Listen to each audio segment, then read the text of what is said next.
Salutations, mesdames, mesdemoiselles et messieurs. Je suis Robert Nelson, le président de la République du Bas-Canada, et il me fait un immense plaisir de vous souhaiter la bienvenue à La Voix du Bas. Vous êtes sur les ondes de Radio Bas-Canada. J'ai l'immense plaisir d'accueillir aujourd'hui avec nous Obia le chef et Webster.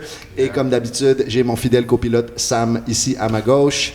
Bienvenue à tous ceux qui nous suivent. Shout out, keep it mince, la meilleure sœur, c'est dans la tête. Messieurs, merci pour l'invitation. Merci d'être là aujourd'hui. Ça fait plaisir, bro. Vous allez bien? Yeah. Top shape. Grosse chose qui se passe de ce temps-ci, Obia, le record, Web, toi, t'es toujours sur la route? Toujours en mouvement, bro. Plus s'arrêter, là. Word, ben c'est ça, man. Ben, moi, je vous invite parce que vous faites partie des personnes que de base, j'ai le plus spontanément envie d'inviter à quelque chose qui est comme la voix du bas, c'est-à-dire gather des personnes autour de la table pour jaser des 1001 sujets qui nous connectent. C'est un peu l'idée d'un peu se lancer sans un sujet précis, parce que par défaut, il y a 1001 trucs qui nous connectent. Puis moi, une des premières choses que j'avais envie d'aborder avec vous, rapidement comme ça, c'est avez-vous l'impression que le temps s'est warpé par rapport à ce qui se passe au niveau du rap keb présentement dans les quelques dernières années? Avez-vous parce qu'on entend un peu ça de ce temps-ci, comme si tellement de choses commençaient à s'accélérer. D'une part, je pense que c'est vrai. D'une autre part, je suis curieux de savoir, pour des gens comme vous qui sont là depuis longtemps, qu'est-ce que vous en pensez? Comment vous voyez ça, ce whole rap is coming alive au Québec, là, tu sais? Mais bro, c'est drôle parce que j'y pensais comme genre hier. Puis comme j'étais chez nous, j'étais en train de bosser sur un projet. Puis ce projet-là, entre autres, il y a un côté biographique à tout ça, tu sais. Puis je revenais à quand j'étais jeune, j'étais comme, bro, c'est notre vie, ça, complètement. C'est quand on rappait, genre, dans l'autobus, puis quand on rappait dans les parcs. Puis de là, de sortir des albums dans les années 2000, c'est une autre vie. Et en ce moment, j'ai l'impression qu'il y en a une autre qui se passe encore. Tu vois, je pense que c'est l'âge qui kick in. Mais de voir tout ça aller, puis ces 5-6 dernières années, bro, il y a soudain un intérêt médiatique pour le rap ici. Puis on pourra en parler un peu plus tard du positif puis du négatif autour de ça. Mais tranquillement, on dirait que les gens commencent à se rendre compte qu'on n'est pas en train de donner de la négativité aux gens. Tu sais ce que je veux dire? Comme avant, on essayait d'empêcher la venue du rap parce qu'ils disaient, ça y est, ils vont pervertir la jeunesse. Tu sais? Et donc, il y a ce vibe qui est différent. Puis je pense qu'aussi, il y a beaucoup de gens qui sont dans les médias maintenant, qui ont notre âge, qui ont grandi sur du rap, qui connaissent la valeur intrinsèque du rap. Tu vois ce que je veux dire? Et qui sont capables de le faire passer en réunion de rédaction, en réunion de production pour le mettre de l'avant. Tu sais. Ouais, il y a un changement de génération chez les personnes en position de prendre ce genre de décisions-là. Mais il y a aussi un public aussi qui a de plus en plus de jeunes qui écoutent ce type de musique-là, qui fait que ceux qui sont un peu plus vieux encore, qui ont des jeunes dans je sais pas, des 15-25 ans, whatever, ils vont naturellement aussi capter que c'est ce genre de musique-là qu'il faut pousser, puis auquel il faut s'ouvrir. Je veux dire, les gens qui, je sais pas, le PDG de CKOI, qu'est-ce qui fait en sorte que tout d'un coup, ils veulent inviter Fouki à c'est quoi quand il n'y a jamais eu de rap. Tu vois ce que je veux dire? Fait que c'est toutes des choses du genre qui font en sorte que, je pense, ça influence aussi parce qu'il y a de plus en plus de chiffres qui se manifestent là-dedans, pour pas nier non plus. C'est ça qui est particulier, parce que, en dehors tu sais, for sure, l'outcome est positif. Plus de gens s'intéressent au rap. Par défaut, si t'es dans le rap, c'est nice. Mais il y a tout un autre layer, c'est-à-dire que est-ce vraiment l'intérêt qui tout à coup stimule, puis j'entendais, je pense que c'est Jess qui a fait ça tantôt, un quoi, Philippe Couillard qui dit qu'il écoutait loud, je veux dire, rendu là, si tu veux que Philippe Couillard était chez eux, puis il feel, c'est possible, I'm not saying it's not possible, moi j'ai beaucoup feel le record de loud, mais tu sais, est-ce que Philippe Couillard était chez eux en train de feel it to the point where, genre, tu sais, il est comme, yo, I gotta go outside, dire aux gens que je feel ça, ou c'est plus, yo, tu sais, voilà, la mouvance, les stratèges lui disent, les jeunes sont là-dessus, comment aller gratter un peu, tu sais. Fait que moi, c'est ça que je trouve funny en ce moment. Comment le rap, tout à coup, qui était longtemps vu comme le petit mouton noir, tout à coup, il y a des gens qui sont dans les sphères plus mainstream, plus politiquement corrects, qui, tout à coup, vont dire qu'ils sont down, là, tu sais. Mais c'est ça, le mainstream. Non, vas-y. C'était ça mon point. S'il y a maintenant un mainstream, si tu veux, de rap québécois ou de musique québécoise, puis c'est le rap keb. Je veux dire, ça commence tranquillement à rentrer dans le mainstream, dans les grosses playlists, ainsi de suite. C'est ça, là, c'est... Moi, il y a une question que je me pose. Tu sais, j'en pose dans le bouquin que je suis pas en train de faire de la promo, là, mais c'est juste que... je fais de la promo. Ouais, non, mais tu sais, c'est juste parce que j'écris à ce propos en ce moment. Et je pense que tu as utilisé les bons mots. C'est qu'on parle du mouton noir. C'est-à-dire que la question que je me pose, c'est à quel point est-ce que le rap est commercialisé aujourd'hui conséquemment de sa javelisation, entre guillemets. C'est-à-dire que quand on regarde au début des années 2000, que ce soit des Boss, que ce soit des Mosaïens, que ce soit des SP, etc., quand le rap était vu négativement par la population, c'est une musique qui était très associée au segment noir de la population. C'est ce que je voulais dire par mainstream aussi, parce que c'est pas seulement au Québec, c'est même en Europe aussi. Je veux dire, dans la plupart du mainstream, je pense qu'il y avait eu aussi une polémique récemment avec le gala de la musique ou la fête de la musique, je sais pas quoi, un gala sur justement le rap, le hip-hop, et puis les nominés étaient tous soit latino, blanc, mais il n'y avait pas de noirs qui faisaient des chiffres, les Lino, les Niska, qui avaient pété des scores en termes de vente. Mais le mainstream en tant que tel, accepté et vu par les médias, il y a une image, il y a différents marchés.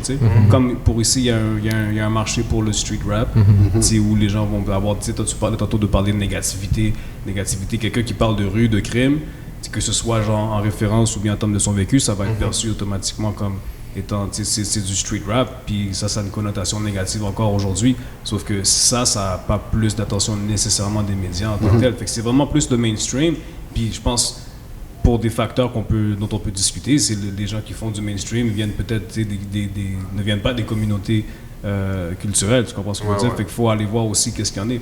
Mais c'est à l'échelle globale, ce qui se passe ici, je pense, fait que si tu regardes déjà qu'est-ce qui nous attend en France, en Europe, c'est là qu'on est rendu, Romeo Elvis, Loud, Caballero Jean Jass, Big Flo Ali, Nekfeu, Orelsan, il y a ces gens-là, mais il y a aussi tout l'autre, les Niska, les Nino, la Crime qui pète des scores, Booba, etc. Mais il n'y a pas de l'attention médiatique qui n'est pas tournée sur ça. Fait que c'est définitivement, comme tu disais, peut-être en lien avec le terme javelisation, mais écoute, en même temps, c'est comme, est-ce qu'on va dire à ces gens-là de pas grind puis de pas hate? Non, mais c'est moi. Mais c'est là que le pont doit être fait, justement. Hein. Parce que moi, la faute, je la mets pas sur les rappeurs.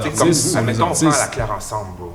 Je veux dire, souvent, votre nom est ressorti par rapport à ces débats-là, tu sais. L'appropriation culturelle, dans plein de contextes, tout ça, là. On a grindé ensemble, tu comprends? On a été ensemble dans les tranchées du rap keb. Je veux dire, vous êtes des gens qui avaient payé vos 12. Tu comprends ce que je veux dire? Vous faites du rap, puis je ne peux pas vous empêcher de faire du rap parce que vous êtes blanc.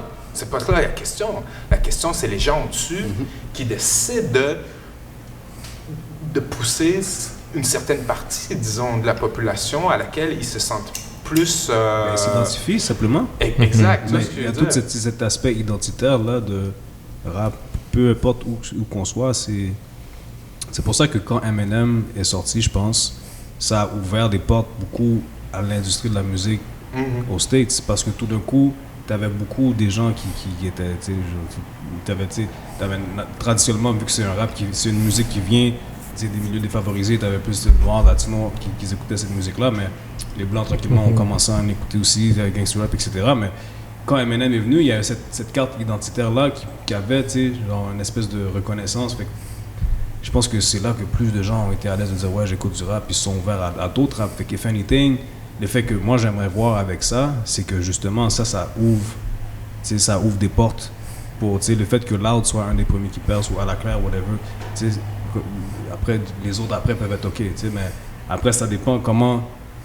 Parce qu'en même temps, les gens vont s'habituer aussi à un certain style de rap. Ceux qui ne connaissent pas le rap nécessairement vont avoir un intérêt naturel vers ce qui leur est attrayant, puis ce qui est positif, puis qui ne fait pas référence à des affaires qui leur parlent pas non plus. Comme un rap de cité, puis un rap de Yankee. Par exemple, en Europe, c'est comme ça que c'est défini carrément.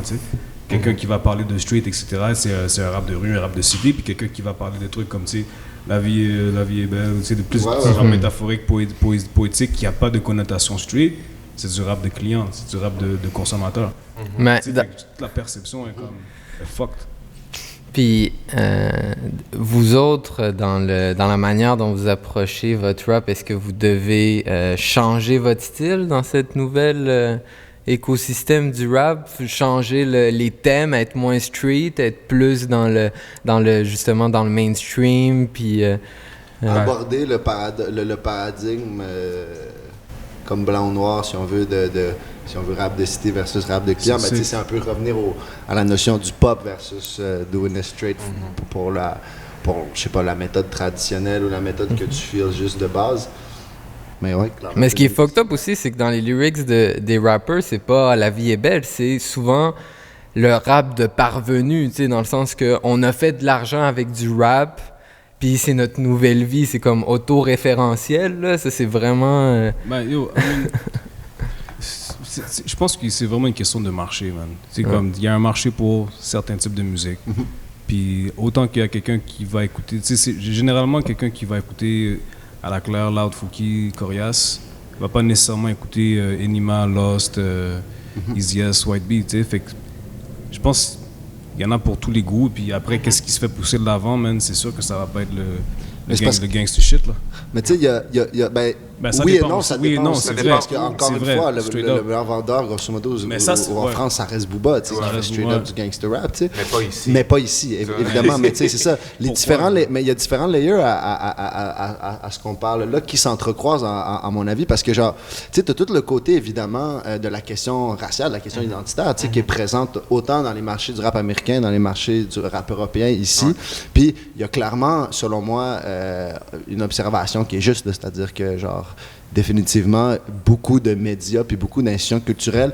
Puis là, la question devient très intéressante aussi et épineuse dans la mesure où est-ce qu'il y a réellement une volonté d'écarter une représentation plus réelle de la diversité dans le rap, ou est-ce que c'est une espèce de racisme systémique que les personnes qui sont impliquées dedans s'en rendent vraiment même pas compte eux-mêmes? Puis selon moi, c'est une zone grise, c'est-à-dire qu'il y a du cas par cas, puis il y a des individus, puis derrière les institutions, il y a des vrais gens, etc. Mais il y a des tendances qu'on peut observer définitivement.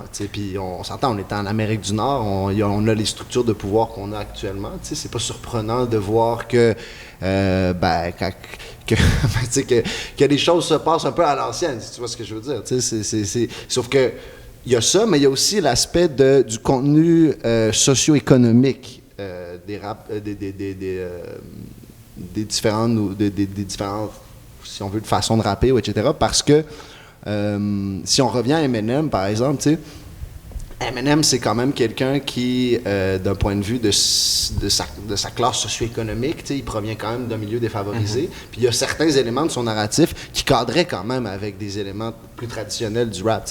Mais maintenant, ce qu'on commence à voir de plus en plus, c'est des personnes qui commencent à cadrer de moins en moins avec de moins en moins d'éléments plus traditionnels du rap et qui ont peut-être simplement développé une maîtrise de la technique.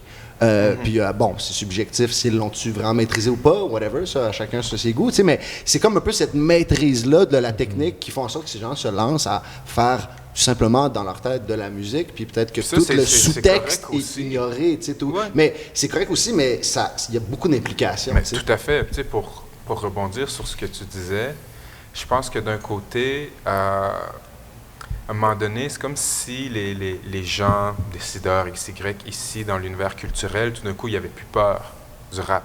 Tu vois ce que je veux dire? C'est comme si pendant toutes ces années, inconsciemment ou consciemment, ils en avaient peur parce que ça venait justement des quartiers plus défavorisés, ça venait des groupes racisés, tu sais. Et donc, justement, ce changement-là, c'est comme si les gens, ça les avait confortés un peu. Donc, oui, je pense qu'il y a ce côté raciste systémique-là, où il y a une inconscience. Je pense qu'il y a une conscience aussi, il y en a ça, c'est sûr et certain que... Je partage cet avis, effectivement. Je pense qu'on peut pas toujours, à vitam aeternam, mettre ça sur le dos de les gens sont inconscients, puis il y a des structures qui... blablabla. Donc, c'est des gens qui mettent qui font des décisions conscientes. C'est comme quand tu vas au resto, tu manges avec les yeux, tu vas vouloir manger quelque chose qui t'est attrayant, puis tu vas consommer quelque chose qui vient te chercher à quelque part. Je pense que c'est une affaire de juste nature humaine. Après, c'est le point de vue d'un artiste, bro, peu importe la couleur de ta peau, tu fais ce que t'aimes, puis t'aimes ce que tu fais, puis t'as ton public, etc. Après, au niveau des décideurs, tout, l'emballage est là, fait que, ça va être peut-être plus facile à pousser aussi, là, tu comprends ce que je veux dire? Moi, je pense que même sur le point de vue sales et ventes, par exemple, là, tu parlais d'avoir peur, justement, peur du rap, puis d'avoir moins peur du rap. Sauf qu'en même temps, la chanson que j'ai faite, Excuse, quand il a été décortiqué par une des critiques de Radio Cannes, c'était une chanson qui avait une connotation aussi un peu, agressive, épeurante par ses propos, parce que la façon que j'aborde le sujet, c'est comme, tu sais, excuse, est-ce qu'on se connaît, puis j'ai l'industrie sous le talon, tu sais, mais pour moi, c'est pas des propos qui sont super rough. Par contre... C'est parce qu'ils connaissent pas les codes du rap, bro. Donc, tu sais, fait que dans ce point de vue-là, après, quand tu décodifies ça, justement, puis que tu enlèves, tu sais, le rap d'origine, le rap original, il y a tout ce débat encore avec, tu sais, le real, qu'est-ce qui est du real hip-hop, qu'est-ce qui l'est pas, tu sais, fuck all that, à la fin de la journée, c'est de la musique, puis tu sais, les gens vont kiffer ou non, je veux dire. Après, c'est au niveau de la mise en marché, quand tu fais une étude, tu vas voir que, justement, tu sais, c'est sûrement, pour le grand public, on n'est pas rendu à l'étape où ils sont prêts à accepter vraiment que des négros ou whatever qui soient vraiment là dans les médias. Je pense pas que le Québec est rendu là en tant que tel. Et moi, c'est un point que je trouve particulier avec ce qui se passe aujourd'hui avec le hip-hop. C'est quand on était jeune, on se disait, yo, faut que le hip-hop soit accepté socialement parce que ça va permettre d'avoir plus de personnes noires ou XY dans les médias. Tu vois ce que je veux dire? Mais bro, je pense que c'est une question c'est la vision qu'on avait quand on était jeune. On se disait, tu sais, le rap va être accepté, comme ça, il va y avoir plus de noirs, plus de diversité. Et les jeunes qui grandissent ici vont pouvoir se ressentir, vont pouvoir se voir et s'identifier à la culture. Et donc, il y a plus de rap. Il n'y a pas plus de noirs. C'est un risque, bro. Pour un label, ce qu'on veut dire, c'est un risque. Parce que, est-ce qu'il y a une historique de vente sur l'artiste en question? Est-ce que, tu sais, il y a une expérience de show? Est-ce qu'il y a déjà, parce que tu peux avoir plein de views, mais après, en show, tu n'es pas capable de remplir une salle. Fait que, tu sais, il y a tout ça aussi à considérer, à bâtir. C'est ça que je trouve qui est un défi dans le shit, c'est que, yo, comment est-ce que tu peux changer la mentalité des gens pour qu'ils soient prêts à demain matin écouter... à jouer du Lost à CKOI. C'est un risque que l'animateur de CKOI dirait, yo, si Enima pète des scores plus que n'importe qui, admettons sur un single, pourquoi ils vont pas jouer, genre, par exemple, parce qu'ils prennent en considération toute la connotation qui vient avec ça. Puis il n'y a aucun rappeur vraiment qui va... eux autres, ils considéreraient ça se travestir, justement, de, comme tu disais, changer ses propos, puis s'adapter à X, Y, Z. Moi, par exemple, c'est comme... j'ai pas vraiment changé, switch ma façon de rapper. Puis, tu sais, j'ai quand même, tu sais, Septième Ciel, ils ont pris un risque avec un partenaire comme moi parce que j'ai aucune historique de vente, etc. Oui, j'ai fait ma marque en tant que God MC, etc. Mais, tu sais, après, genre, c'est question de faire de la musique. Fait que c'est là que dès qu'il y a du love, tu vas avoir de l'acceptation à quelque part. Puis, tout l'aspect marketing, social, racial, c'est comme, ça tue un peu, genre, des fois, le love que certains artistes pourraient avoir, tu sais, justement, comme si moi, quelqu'un qui vient d'un milieu justement défavorisé, puis comme shit, j'aurais rappé, tu sais, j'aurais voulu rap, mais je sais que, tu sais, je vais avoir moins de chances de le faire que si j'étais blanc, etc. C'est fucked up parce qu'avant, tous les rappeurs étaient quasiment des négros, puis tu sais, le game a changé, mais est-ce que ça va décourager? Fait que c'est sûr qu'on pourrait travailler beaucoup plus en tant que société. Puis c'est dans tous les milieux, même là, avec la pièce de théâtre. J'avais vu que tu avais parlé par rapport à la pièce de théâtre slave. Tu comprends? Puis tu disais justement que tu avais conseillé les responsables, les directeurs artistiques pour leur dire, engager plus de gens de la communauté. Ils n'ont pas pris conseil là. C'est ça que je veux dire, qu'ils sont pas... je sais pas que la société n'est pas encore prête à prendre ce cap-là. Fait que est-ce que des gens qui sont en position de pouvoir maintenant ou qui sont plus de reach médiatique vont vraiment en parler puis prendre ce relais-là puis battre ce combat-là puis dénoncer ça. Moi, j'ai beau le dire, moi je suis un négro, tout ça, c'est comme, ok, j'étais indépendant jusqu'à maintenant, mais j'ai dit, dans tout est noir, au Québec, la métropole est négrophobe, on est perçu comme des prédateurs dans la ville, c'est pour ça qu'ils veulent chipper piquer à Nashville. Moi, j'ai beau le dire, mais j'ai pas la même écoute que si Corias donnait une ligne comme ça, ou si je peux en citer plein d'autres. Fait que, est-ce qu'on veut rendre justement la visibilité des street rappers une lutte au niveau commercial? Ce serait une décision à prendre. Si quelqu'un comme Orelsan fait un feat avec, je sais pas, justement, La Crème, ça va tout péter. Ou si Booba fait un feat avec Céline Dion, type shit. Fait que c'est juste, les gens ont peur de prendre ce risque-là puis de casser ces barrières-là. Tu vois, comme si nous on le dit, ben c'est dans la tête des gens, c'est comme bon, ils se plaignent. Encore. Mais on fait juste amener le constat. On se plaint même pas. Tu vois ce que je veux dire? On fait notre shit, mais on se plaint pas, on fait le constat. Mais si d'autres gens, justement, qui sont mieux placés, disent yo, hold on, comme tantôt tu dis yo, il y a effectivement un problème, mais déjà ça vient d'une source que les gens ne s'attendent pas nécessairement. Et tout d'un coup, pour plusieurs personnes, ça vient donner une plus grande crédibilité parce que ça vient de étendre le message au lieu que ce soit juste les gens concernés qui sont là qui disent « Yo, dude, il y a un problème ». J'ai une question. J'ai une question pour toi. Oui, oui. C'était quoi la question? Il n'y avait pas de question même. Je voulais juste sauter, bro. Ça allait vite. 0 à 100. Si on essaie de 10 se rappeler secondes. toutes les questions. C'est quoi la prochaine? Mais c'est ça, moi, en fait, tu sais, toutes ces notions-là, en fait, c'est qu'on parle d'appropriation culturelle, qu'on parle de ces dynamiques-là, tu sais, c'est des choses qui existent, en fait, depuis la nuit des temps. Dans chaque civilisation, chaque société, tu sais, puis je dis pas ça en mode on le valide ou on le met de côté. Au contraire, je veux dire, il faut comprendre, en mon humble avis, que c'est une dynamique civilisationnelle, c'est une dynamique sociétaire, que il y a des paliers de pouvoir, il y a des dynamiques, il y a des classes reliées à ça. Juste un commentaire là-dessus, tu sais, on n'est pas au 16e siècle à la cour royale de France où pour jouer un Indien, tu dois prendre, tu sais, l'acteur de courtisan puis lui faire un blackface, tu sais, on est parfaitement d'accord, c'est pour ça, tu sais, il y a tellement de, justement, il y a tellement de nuances par rapport à ça. Mais moi, ce que je constate quand tu checkes l'histoire un petit peu vite fait, ben, tu checkais, ben, quand les Romains ont genre envahi la Grèce, ben, ils ont hijack tous leurs dieux puis toute leur mythologie, ils ont juste mis des noms différents là-dessus, ils ont appelé ça Jupiter.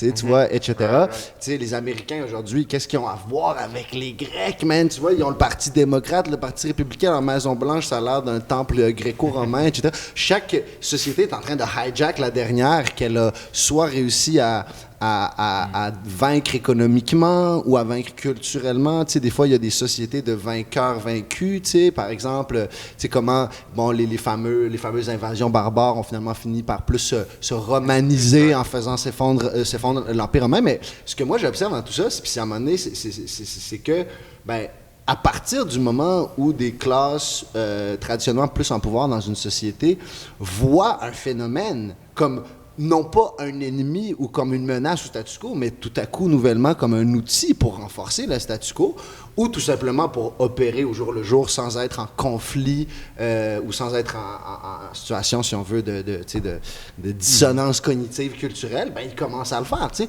Jusqu'à temps que Constantin se convertisse au christianisme et déclare l'Empire romain chrétien, ben, avant ça, il y avait des persécutions contre les chrétiens. Puis là, tout à coup, ça semble peut-être quelque chose qui puisse soit être dans son réel trip spirituel, ça l'a tellement motivé, puis il a converti l'Empire romain. D'autres personnes suggèrent que c'est un outil quand même intéressant d'avoir une seule religion pour fédérer un empire avec autant de peuples différents. T'sais. Maintenant, puis c'est là où, parfois, en dehors du cas par cas de l'appropriation culturelle qui se passe évidemment dans le rap, qui se passe dans plein d'autres choses, puis il y a plein d'exemples à travers notre société actuellement. Moi, je m'intéresse à cette dynamique globale-là, parce que je pense que si on ne parle pas de cette dynamique globale-là, on risque de se perdre dans les détails parfois du cas par cas. Je ne sais pas ce que vous pensez de ça. Ben, c'est l'évolution, bro.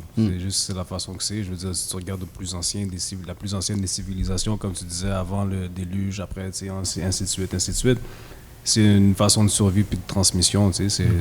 Après, il y a certaines coutumes qui sont perdues en ligne de compte, les feelings changent, et puis, tu sais, ça évolue en quelque chose d'autre, mais, après, c'est justement ça, en tant que créateur sur Terre, on peut décider de la destinée qu'on veut que cet outil-là, puis justement cette culture-là prenne pour le futur, puis quel legacy on veut là céder, tu comprends? Fait que c'est là où ça devient intéressant. Chaque chose qu'on fait, chaque chose qu'on dit est enregistrée, c'est un truc. Fait que notre approche par rapport à tout ce processus-là, tu sais, tout à l'heure on parlait il y a eu un warp dans le temps, dans le rap cap, c'est comme ça que tu as commencé la conversation, puis ces warp-là, peu importe pour quel sujet, peuvent être induits, peuvent être créés puis genre, amenés à l'existence. Là. Si tout le monde est focus sur la même page, tu peux créer quelque chose qui va ça va devenir justement ce que tu veux que ça soit. Là, il y avait suffisamment d'engouement sur le rap scene, tout le monde bossait un peu dans le même sens, il y a eu des collaborations à droite à gauche, fait que les affaires ont évolué, puis boum, tu comprends? Fait que ça peut être la même chose avec n'importe quoi, mais ça pour dire que c'est nous qui décidons où on veut que ça aille, justement pour la suite, c'est globalement, puis c'est soit sur l'échelle humanitaire avec la planète, ou sur l'échelle du rap avec ce qu'on fait. Oui, puis tu sais, d'un côté, il y a le partage, soit culturel, civilisationnel, etc. Puis il y a le hijack, cette appropriation-là. Tu sais, moi, je vois toujours cette image de Miley Cyrus, genre, qui faisait comme de la pop XY, puis là, elle est tombée dans un mode très hip-hop, là, ces années hip-hop. Puis quand elle a été tannée, elle était comme, elle a foutu le camp, puis elle est allée retourner vers le country. Si Cœur de Pirate commence à rap, là, ça va et être donc, une ça, autre histoire. juste finir ce que je disais, c'est que pour moi, quand on parle d'appropriation puis de privilège, c'est ça, elle avait le privilège de se tremper dans cette culture-là, puis de step back quand elle avait plus envie de ça.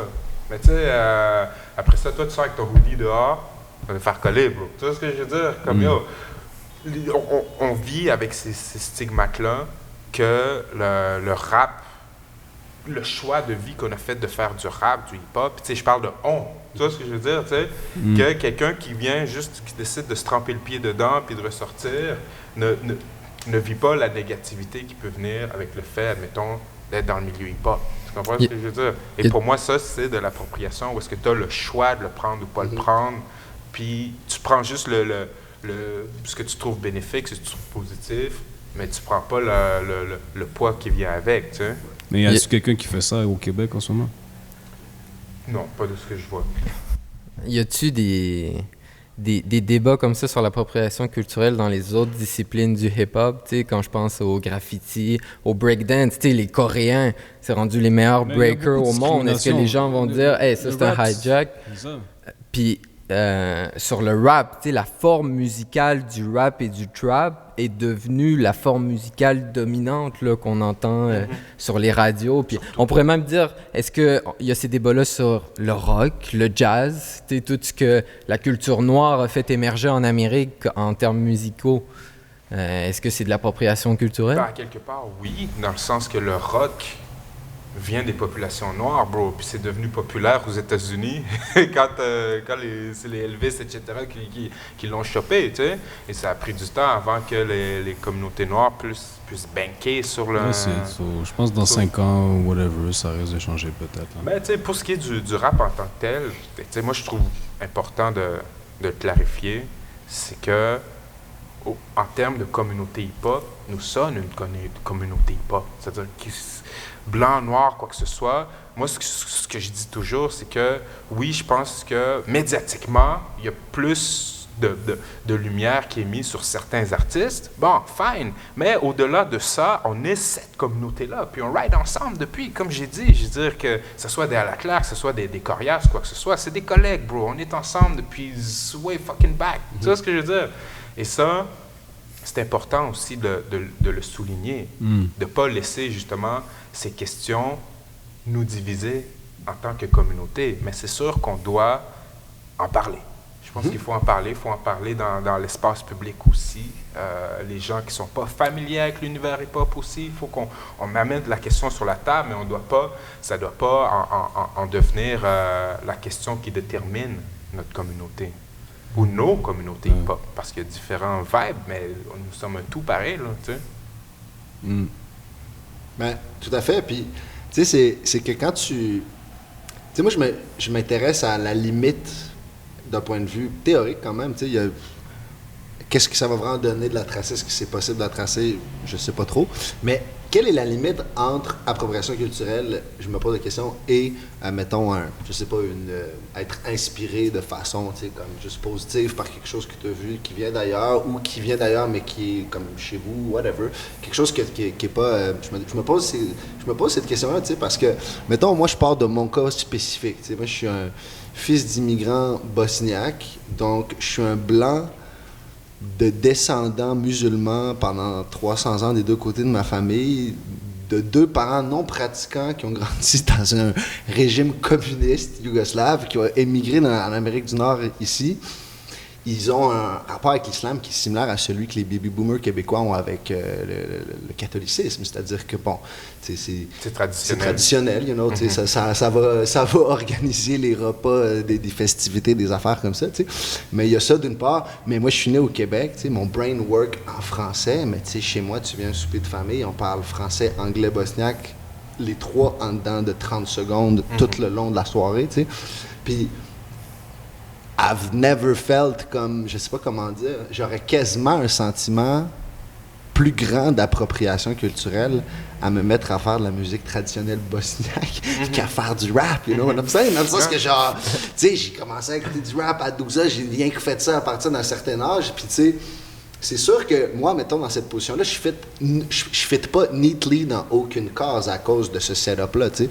Mais il y a des gens, évidemment, qui fit dans d'autres cases plus spécifiquement, là, tu sais. Mais en dehors de ça, c'est là où des fois je me pose la question, comment on détermine l'appropriation culturelle dans des circonstances qui des fois, là, en 2018, le cas de certaines personnes devient tellement complexe, tu sais, puis je sais pas, c'est vraiment, j'ai pas de réponse, moi, à fournir, certainement pas, tu sais, mais c'est d'ailleurs, je pense qu'il faut qu'on en parle, tu sais. Ouais, mais tu sais, moi, je veux dire, tu sais, dans le sens que tu viens de la culture hip-hop, dans le sens que tu es immergé dans cette culture-là depuis que tu es tout jeune, tu t'es approprié cette culture-là du point de vue positif, là, pas appropriation culturelle. Tu t'es approprié une culture qui te parlait. Tu sais? Ah oui, c'est vrai. Il y a d'autres cas, comme tu sais, on parle de Slav.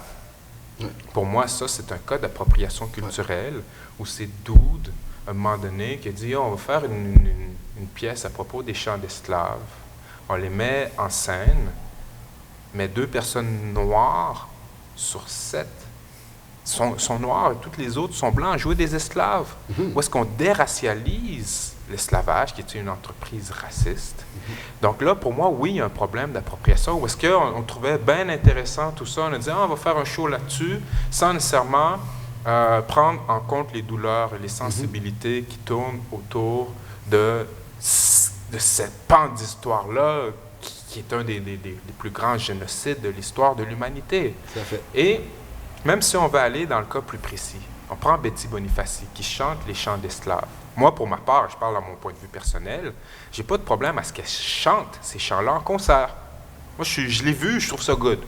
Mais à partir du moment où est-ce qu'on décide de le mettre en scène, où est-ce qu'on décide de mettre des visages dessus, s'il vous plaît, mettons les bons visages. Je veux dire, de cette industrie, parce que c'était une industrie qui a changé la face du monde, qui a changé la face des Amériques, qui a encore des relents, qui a encore des conséquences aujourd'hui. C'est-à-dire les disparités économiques des Amériques viennent de là. Je veux dire, la présence noire dans les Amériques vient de là. Et le racisme qui existe encore aujourd'hui a été théorisé à ces époques-là pour justifier l'esclavage. Et donc, quand quelqu'un décide juste de « Ah, je trouve ça cool, je le mets en scène », puis « Ah non, mais c'est artistique, je le fais comme je le veux », sans nécessairement écouter ce que les gens ont à dire, sans prendre en compte ces sensibilités-là, pour moi, oui, là, ça devient de l'appropriation culturelle. On va banquer là-dessus, on va faire une thune, une grosse thune, passer à d'autres choses. Ben, dans ce cas, il faut qu'il y ait une convention ou qu'il y ait un jugement ou quelque chose, une jurisprudence pour pouvoir dire ça, puis que ça soit quelque chose de connu sur lequel on peut se fier, que ce soit clair.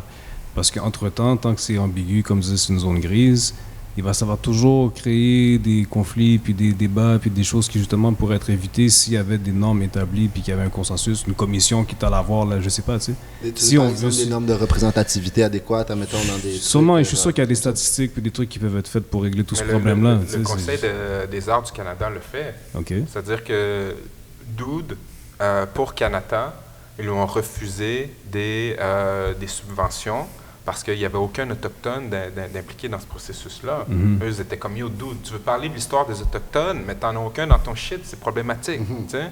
Ça, c'est mais moi, sais-tu ce qui me fascine dans ce dossier-là? Du Canada. Du Canada, OK. Mais tu sais, moi, ce que je trouve particulièrement, comme ce qui me saute aux yeux dans cette histoire-là, c'est que d'une part, tu as clairement tout ce que tu viens de souligner, tu sais, qui est l'aspect idéologique, l'aspect de la sensibilité historique, l'aspect d'aussi rendre honneur à ça. Là, on n'est pas en train de parler d'un truc qui s'est passé il y a 3500 ans, là, puis qu'au pire, on s'en fout. Genghis Khan. Tu comprends, là, tu sais, c'est vraiment comme... Puis je dis pas au pire, on s'en fout dans le sens...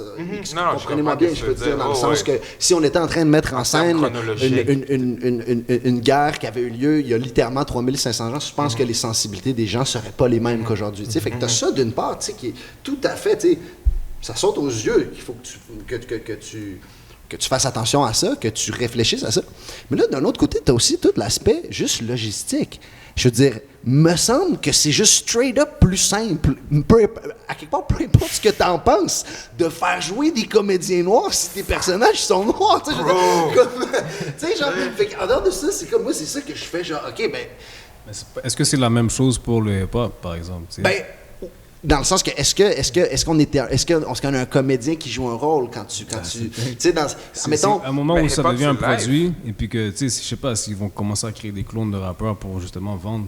Je pense pas que le hip-hop est rendu là encore pour dire que les gens n'ont pas d'intégrité. Je pense qu'on a quand même un peu d'intégrité aussi au Québec. Non, mais je voulais dire d'un point de vue imagine, tu sais, on sort des grands positionnements idéologiques, là, puis on revient à la réalité de quelqu'un qui est juste un peu au jour le jour en train de faire sa job, OK, tu sais. Puis tu sais, des gens, oui, les jobs dans la culture, oui, t'as le droit à plus de marge de manœuvre créative, un peu penser à des affaires de film, mais au final, man, yo, tu sais, tu deals avec des ressources, des gens, blablabla, faut que tu make shit happen. Puis là, t'es là, OK, ben là, faut que je trouve des comédiens pour faire tel rôle. Puis là, tu sais, je veux dire, il y a des choses qui semblent, dans ma tête, logiques, tu sais, puis que c'est ça que... C'est une des choses qui m'a frappé, moi, dans ce débat-là, tu sais, que... Ouais, d'autant plus que moi, ce que je trouve insultant, c'est que ça fait des années qu'on dit... Yo, il n'y a pas de diversité à la télé, il n'y a pas de diversité sur les planches, il n'y a pas de diversité au cinéma. Puis là, tu as l'occasion d'avoir des gens de la communauté noire. Tu as l'occasion parfaite, parce que les gens sont comme « Ouais, mais on n'en trouve pas. Ouais, mais jouer quel rôle? » Dude, tout est en place, puis tu le fais pas. C'est ça, exact. C'est comme non seulement chier, là, non seulement c'est plus simple comme ce que dans l'exemple que je viens tantôt, mais dans ce que tu dis là, c'est encore, tu sais, en plus tu sais que tu es en train de contribuer positivement à une situation qui est chiante là, pour beaucoup de personnes, c'est-à-dire tu sais, tu es formé, puis statistiquement, ben, selon les mêmes critères, ben, tu as juste moins de pourcentage d'emploi à cause de ta couleur de peau. Ben, c'est chiant, man, tu sais, fait que si t'es quelqu'un qui est dans la possibilité de changer ces choses-là en offrant des postes, en offrant des chances à des gens, puis en plus tu le fais pas quand ton contenu vient en quelque sorte essayer de parler de ça, c'est vrai qu'il faut se poser la question. Ça semble un peu farfelu. Moi, définitivement, c'est la position que... Puis qui ressurpasse la même chose avec les Natives, bro, avec les Premières Nations. Comme, bro, on est dans un pattern. Puis quand on parle de décoloniser nos manières de penser, voilà, pour moi, ça, c'est une pensée de l'ancien temps, une pensée coloniale, où est-ce qu'on se dit non, mais on va s'en occuper, on va vous le raconter, on va vous le dire, voici. Tu sais, quand tu parlais tantôt de prendre un blanc pour jouer un rôle d'Autochtone, ben c'est ça qui se passe depuis des décennies et des siècles. Depuis des décennies par rapport à la télé et le cinéma, et des siècles avec le théâtre. C'est comme les gens sont tannés, tout simplement. Blackface, redface, yellowface, ça n'a plus sa place, bro. Ça n'a plus sa place. Mais par rapport au cas des Amérindiens, dans quelle mesure, on en a parlé un peu avant le début de l'enregistrement, on parlait qu'il existe un narratif par rapport à la colonisation française des Amériques qui voudrait dépeindre la colonisation française des Amériques comme quelque chose de... Comme une collab peaceful entre les Français et les Amérindiens, comme de quoi, je pense, la grande paix, le terme, Sam, que tu utilisais tantôt pour en parler? Ben, tu sais, c'est une réalité historique que les Français n'avaient pas la capacité de rentrer dans le continent. Ils étaient réduits à faire des forts, des comptoirs postiers sur le bord du Saint-Laurent, puis ils devaient collaborer avec les tribus qu'ils envoyaient de par le territoire aller chercher les ressources, tu sais. Puis c'est comme ça que les francophones se disent que ils ont eu une collaboration reliée à ça, tu sais.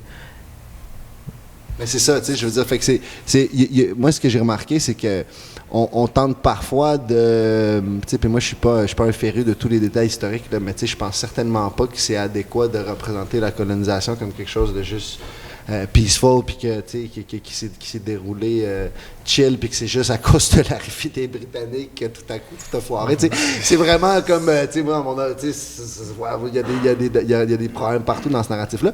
Puis dans la façon dont on traite les Amérindiens dans la culture populaire québécoise, parfois, justement, je me demande, moi, s'il n'y a pas de ça qui joue là-dedans, d'en vouloir un peu, comme dire, ah, ben, tu sais, en plus, il y a beaucoup de Québécois, il y a aussi ce terme-là, cette notion-là qui existe populièrement, que moi, je ne sais pas si c'est vrai, si quelqu'un qui s'est déjà attardé à ça d'un point de vue scientifique, on dit, OK, beaucoup de Québécois sont mixés avec des Amérindiens, etc. C'est toutes ces notions-là qui tendent parfois à embellir peut-être le narratif de la colonisation, puis je me demandais ce que tu en pensais de ça. Je pense que ce qu'on oublie souvent, c'est que nos ancêtres sont arrivés ici dans les années 1600, 1700.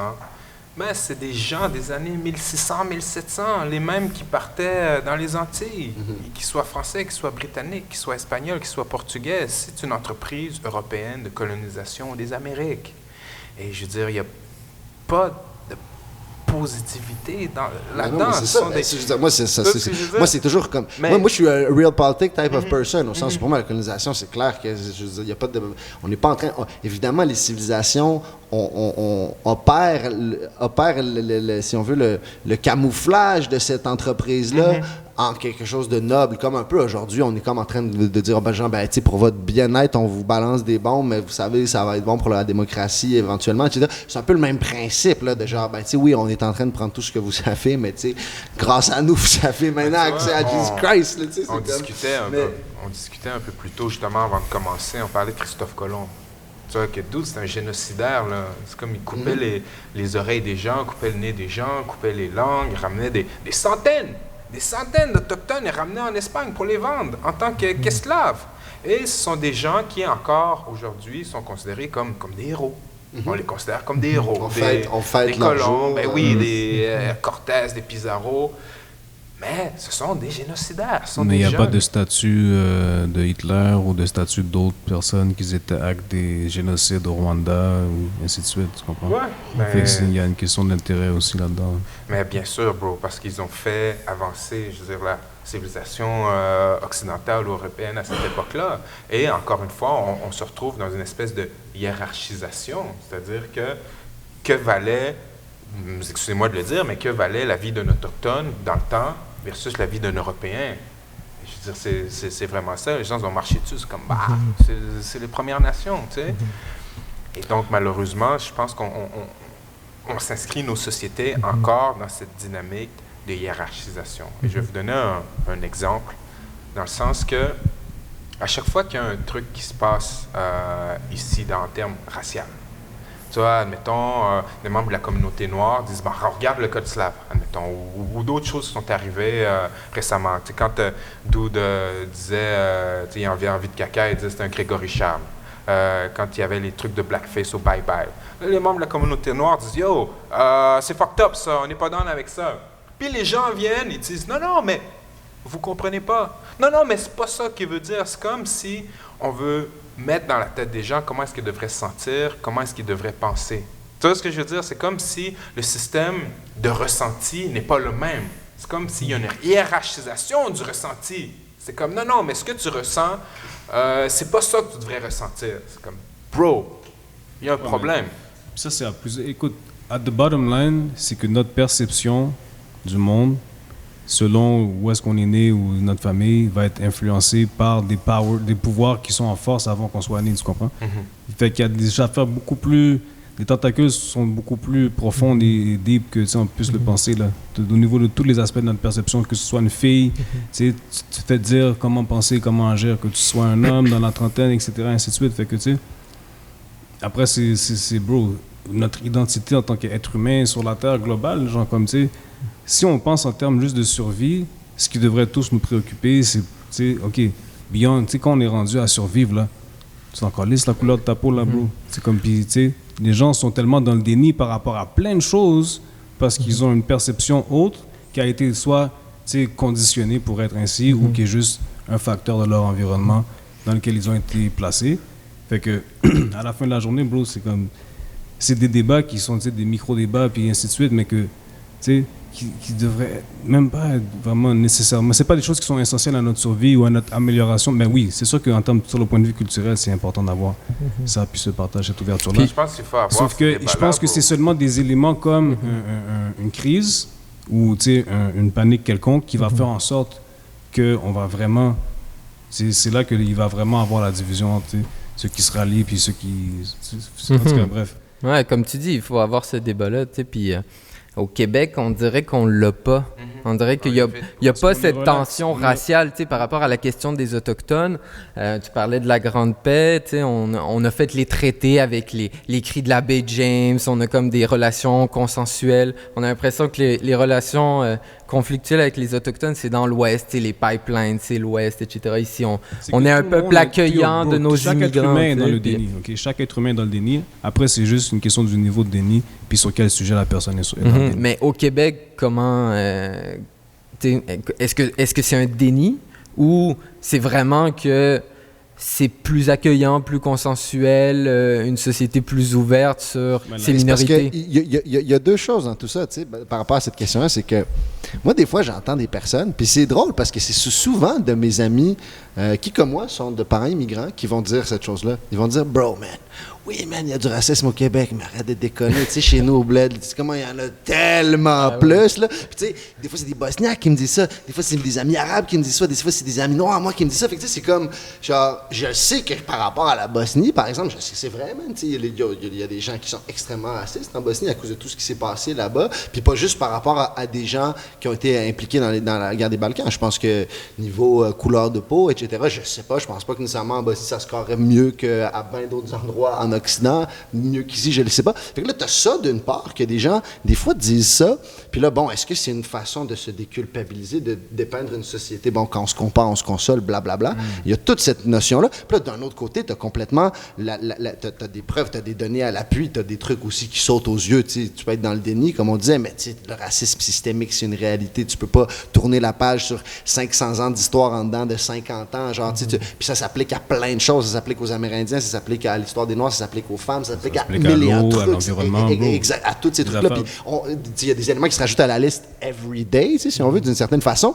Mais t'as ça, là, fait, tu sais, t'as ça comme ben, puis t'en as plein d'autres, des données. Mais on dirait que des fois, je sais pas par où partir, parce que des fois, oui, certainement, genre, je trouve qu'on en parle clairement pas assez, puis des fois, il y a comme cette espèce de narratif de la bonhomie québécoise, que maintenant, les Québécois, il n'y a pas de racisme au Québec, ici, on est tous chill, man, puis, tu sais, etc. Puis moi, j'ai un ami noir, puis j'ai un ami musulman, puis dans le fond, puis il y a ça, puis d'un autre côté, tu sais, genre, c'est vrai que dans des expériences de voyage que j'ai fait à travers le monde, c'est vrai, des fois, il faut que je dise que, genre, j'ai vu des trucs à travers le monde que j'ai pas vu ici, Bro. tu sais, c'est comme... Le problème avec la comparaison, c'est qu'on s'arrête là. C'est-à-dire que tu te dis, yo, là-bas, c'est pire. Mais c'est ça, Mais c'est good, sûr, tu c'est vois ce ça. que je veux dire, Dans la c'est- déculpabilisation, Ouais. puis dans... Et donc, pour moi, la comparaison nous empêche d'avancer puis de continuer. On est comme, ah, on va arrêter là parce que c'est pire l'autre bord. Ouais. Tandis que si on se concentre juste sur notre as puis qu'est-ce qui se passe ici, ben, avançons sur les problèmes qui sont mis de l'avant ici pour avancer plus loin. Et ça, je veux dire, bro, c'est le débat que j'ai avec Choix Radio X. Souvent. Il dit, oui, mais là-bas, c'est pire. Non, mais... Puis, Ah non, mais Puis, c'est fou, mais c'est parce que je l'aborde pas de ça. Tu sais, moi, Non, je comprends mais ce que tu veux c'est dire quand tellement tu l'amènes souvent sur la sorti table, là. qu'il faut l'adresser aussi, ce Ben oui. truc-là, du narratif de la bonhomie, que genre que, maintenant, ici, dans le fond, tout le monde est chill, puis des fois, c'est plus de la maladresse ou de la peur, c'est pas que les gens sont racistes. Là, je suis comme, mais sais-tu que des éléments très, très importants du racisme, c'est la peur et la maladresse aussi, tu sais, c'est comme, Puis- genre, tu sais, Puis aussi le danger du discours des minorités, tu sais, de rentrer vraiment dans la microgestion de « Ah, t'as plus de privilèges que moi », puis de la manipulation inversée, tu sais, t'as parlé de normes et de lois pour avoir une représentativité de telle communauté, tu sais, on peut Ben, vite c'est un terrain tomber glissant, dans... puis honnêtement, bro, ça fait 20 Ouais. minutes qu'on en parle, et puis je suis comme, Kat, we're really gonna talk about this. You know what I'm saying? Mais à la fin de la journée, il faut en parler, bro, tu sais. Puis, mais au-delà de ça, c'est que c'est l'action aussi, c'est dans l'action, man. Qu'est-ce qui va être fait, puis qui qu'on va rallier pour faire ces mouvements-là, puis tu sais, où est-ce qu'on veut en venir, il faut qu'il y ait des objectifs clairs, puis que ça soit vraiment une question, un débat, man. Le cas échéant, mais tu sais, c'est pas ça rend supposé bien être en quoi? facile, bro.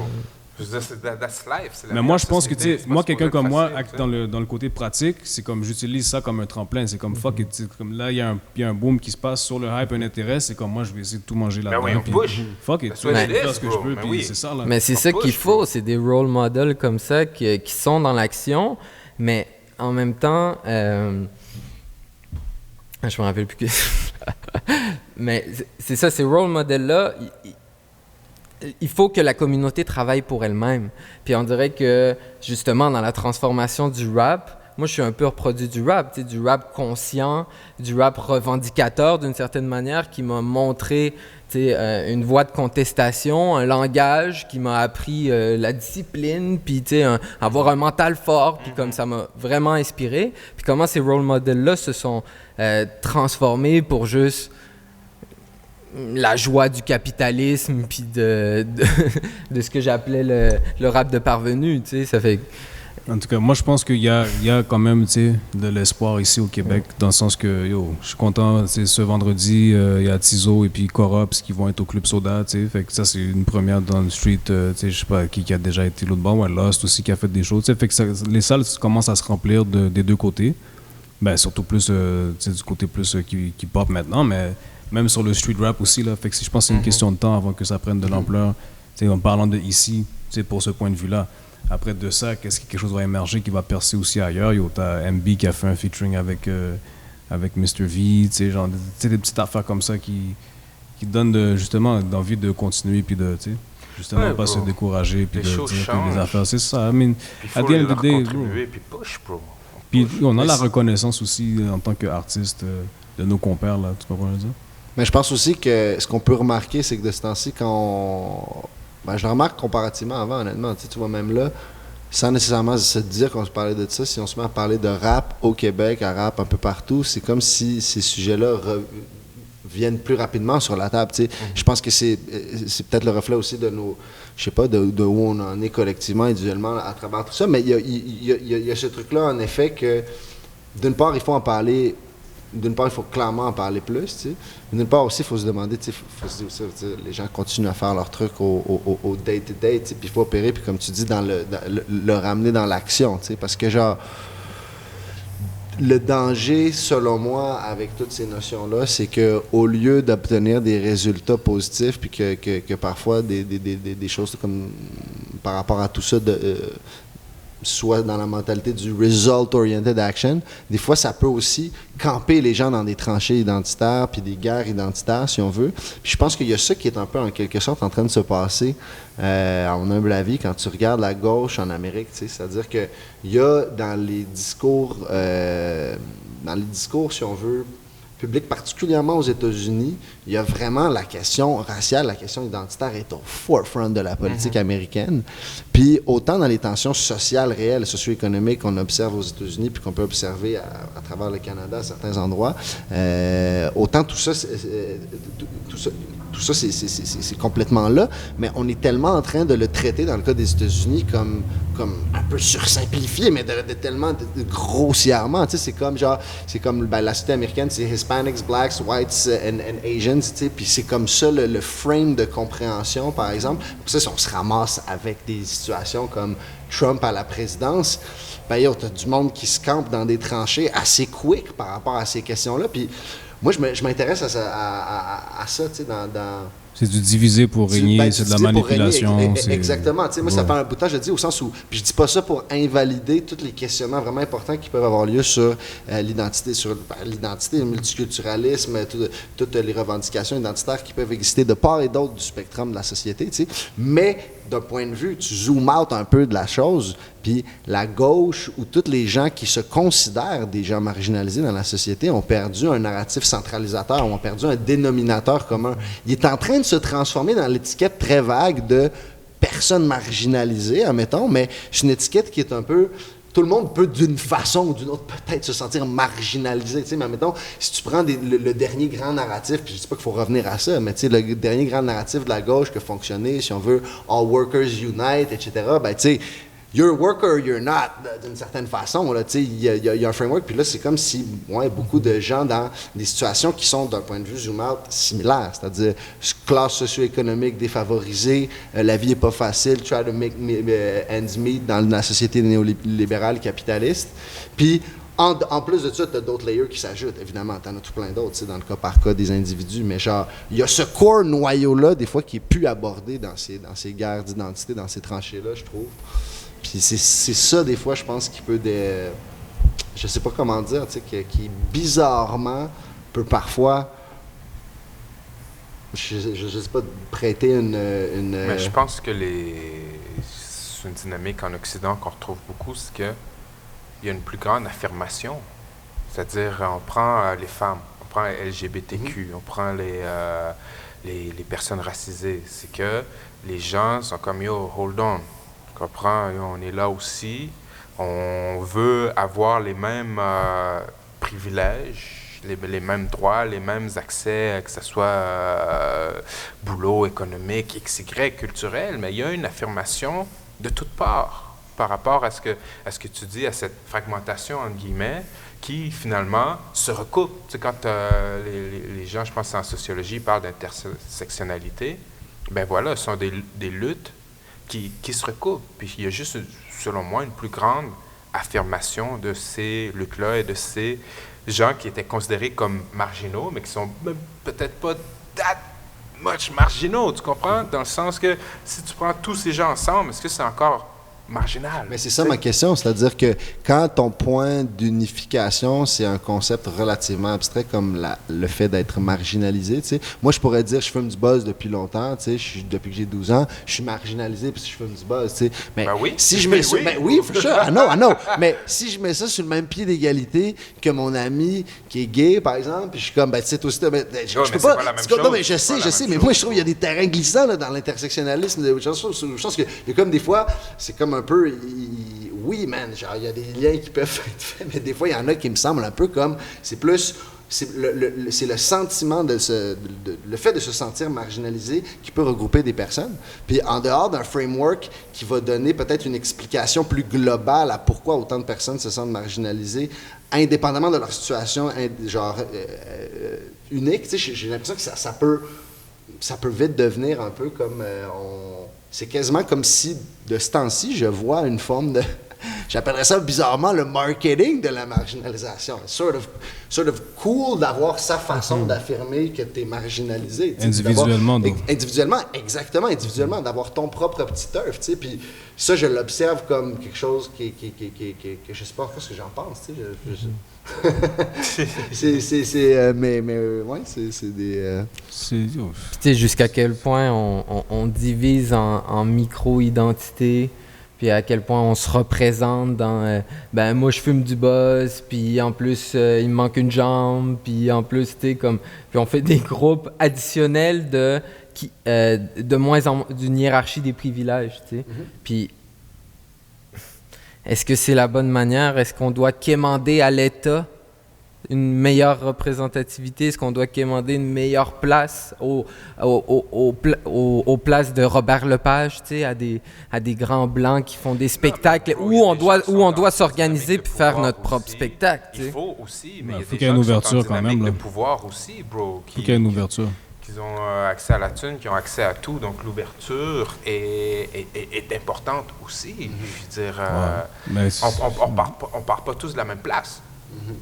Je veux dire, Robert Lepage puis moi, entre guillemets, on part pas de la même place, bro. C'est quelqu'un qui est dans une position, justement, tu sais, de distincte, tu sais, ou bien qui est prestigieuse, si tu veux, qui prennent, justement, qui endossent, tu sais, genre, qui, admettons, comme Robert Lepage, tout d'un coup, il endosse, je sais pas, il produit un Didier Lucien ou un truc du genre, tu sais. Ce serait, justement, les gens vont, tu sais, le fait qu'il fasse slave, tu sais, tu vois que l'intention, OK, mais tu sais, est-ce que ça peut des fois aussi finir en queue de poisson? Fait que c'est un risque à prendre, mais en même temps, tu peux pas plaire tout le monde tout le temps. Fait que c'est ça que je veux dire, c'est que si quelqu'un comme Robert Lepage le faisait, pour garder ton exemple, il saurait qu'il plairait pas à son public usuel, mais c'est parce qu'il croirait dans le projet, puis que, tu sais, justement, il faut qu'il y ait cette... Mais ça, c'est, comme je disais tout à l'heure, c'est comme une ouverture, qu'il faut avoir un intérêt, une ouverture, puis un risque. À moins que tu veuilles faire quelque chose qui est plus crowd-oriented, c'est sûr que tu vas pas faire, tu sais, un show qui est adressé à des marges. Tu comprends ce que je veux dire? À moins que ce soit une marge générale qui est acceptée, qui est vraiment une majorité, mais qui s'identifie en tant que marginale parce que X, Y, Z raison qui est rassembleuse, tu sais. Mais après, l'étude sociétale, si tu checkes les chiffres, sont où, tu sais. Comme moi, je prends toujours moi comme exemple, tu sais, 7e ciel a signé un négro, ou bien le chef, tu sais, puis il y a son historique de vente, etc. Puis, tu sais, mon produit marginal, si tu regardes ce qui sort en ce moment dans le rap keb, parce que certains propos sont plus straight, et puis, tu sais, etc., machin. Fait que c'est étiqueté d'une certaine façon, qui n'est pas nécessairement plus vendeuse, mais après, c'est j'estime un bon produit. Pour moi, comme j'écoute l'affaire, c'est fraîche. Mes pairs, ils ont dit la même chose. J'ai une bonne revue critique. Fait que le produit est quand même bon. Après, pourquoi ça vend? Est-ce que c'est parce que, tu sais, il y a plusieurs facteurs après qui vont, tu sais, il faudrait faire une étude de cas puis voir qu'est-ce qui fait en sorte que certaines choses accrochent puis d'autres non. Est-ce que c'est parce qu'il y a une discrimination par rapport au fait que, tu sais, pour que tu perces, maintenant, c'est que tu perces quand tu es dans la jeunesse, etc.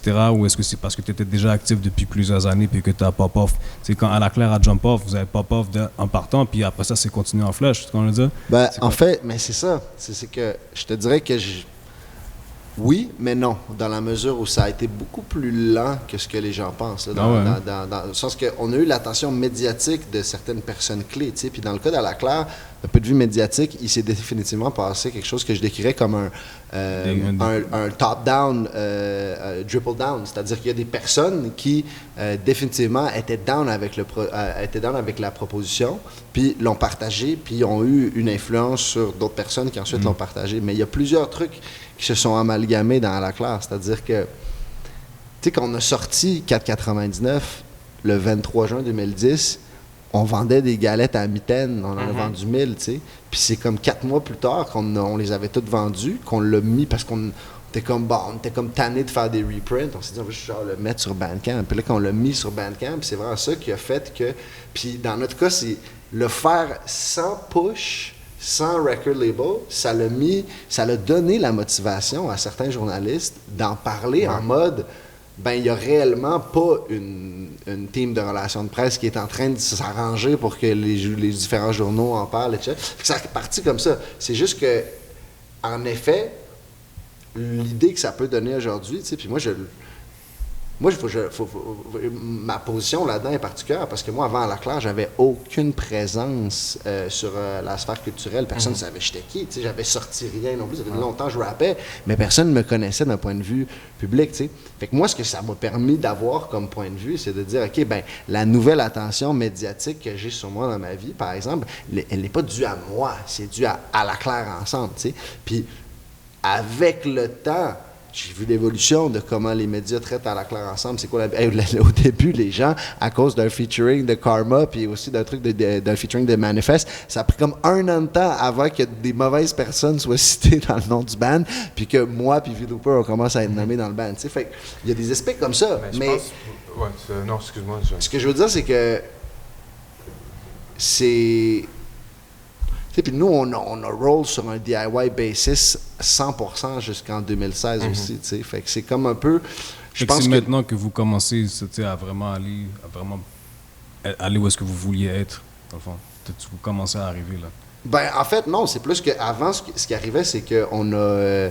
c'est une combinaison de plusieurs facteurs. C'est-à-dire que pendant plusieurs années, faire des shows dans la Claire, ça impliquait un certain type d'événements, certains types, mettons, au début, à un moment donné, quand tu arrives après, je me souviens, en 2015, quand on frappait, admettons, une salle avec 350, 400 personnes, c'était huge, là, versus, admettons, tu te téléportes 5 ans plus tard, les chiffres changent. C'est juste que, genre, il y a tellement de choses qui ont changé rapidement, tu sais, fait que, je sais pas comment dire, nous, on a certainement observé une différence dans l'intérêt général de la population dans le fait que les jeunes embarquent en salle. Là, dans les premiers shows, clair, le monde était de mon âge. Maintenant, le monde sont bien plus jeunes. Ça, ce que j'ai envie de dire, entre autres, c'est que vous avez un historique plus long que ça encore. C'est-à-dire avec Acrophone. Ben oui, bien sûr. Avec les 2 tomes. Même à la limite Mauvaise Herbe. C'est-à-dire que à la Claire a cristallisé un peu ses efforts qui sont faits depuis plusieurs années. Mais pour moi, le tour de force dans la Claire, ça a été de convaincre des gens dans l'industrie culturelle, médiatique, qui n'aimaient pas le rap. C'est ce que je veux dire, vous amenez un produit de gens qui s'en foutaient du rap, ils sont comme, puis ça, je l'ai souvent entendu, moi, j'aime pas le rap, mais à la Claire.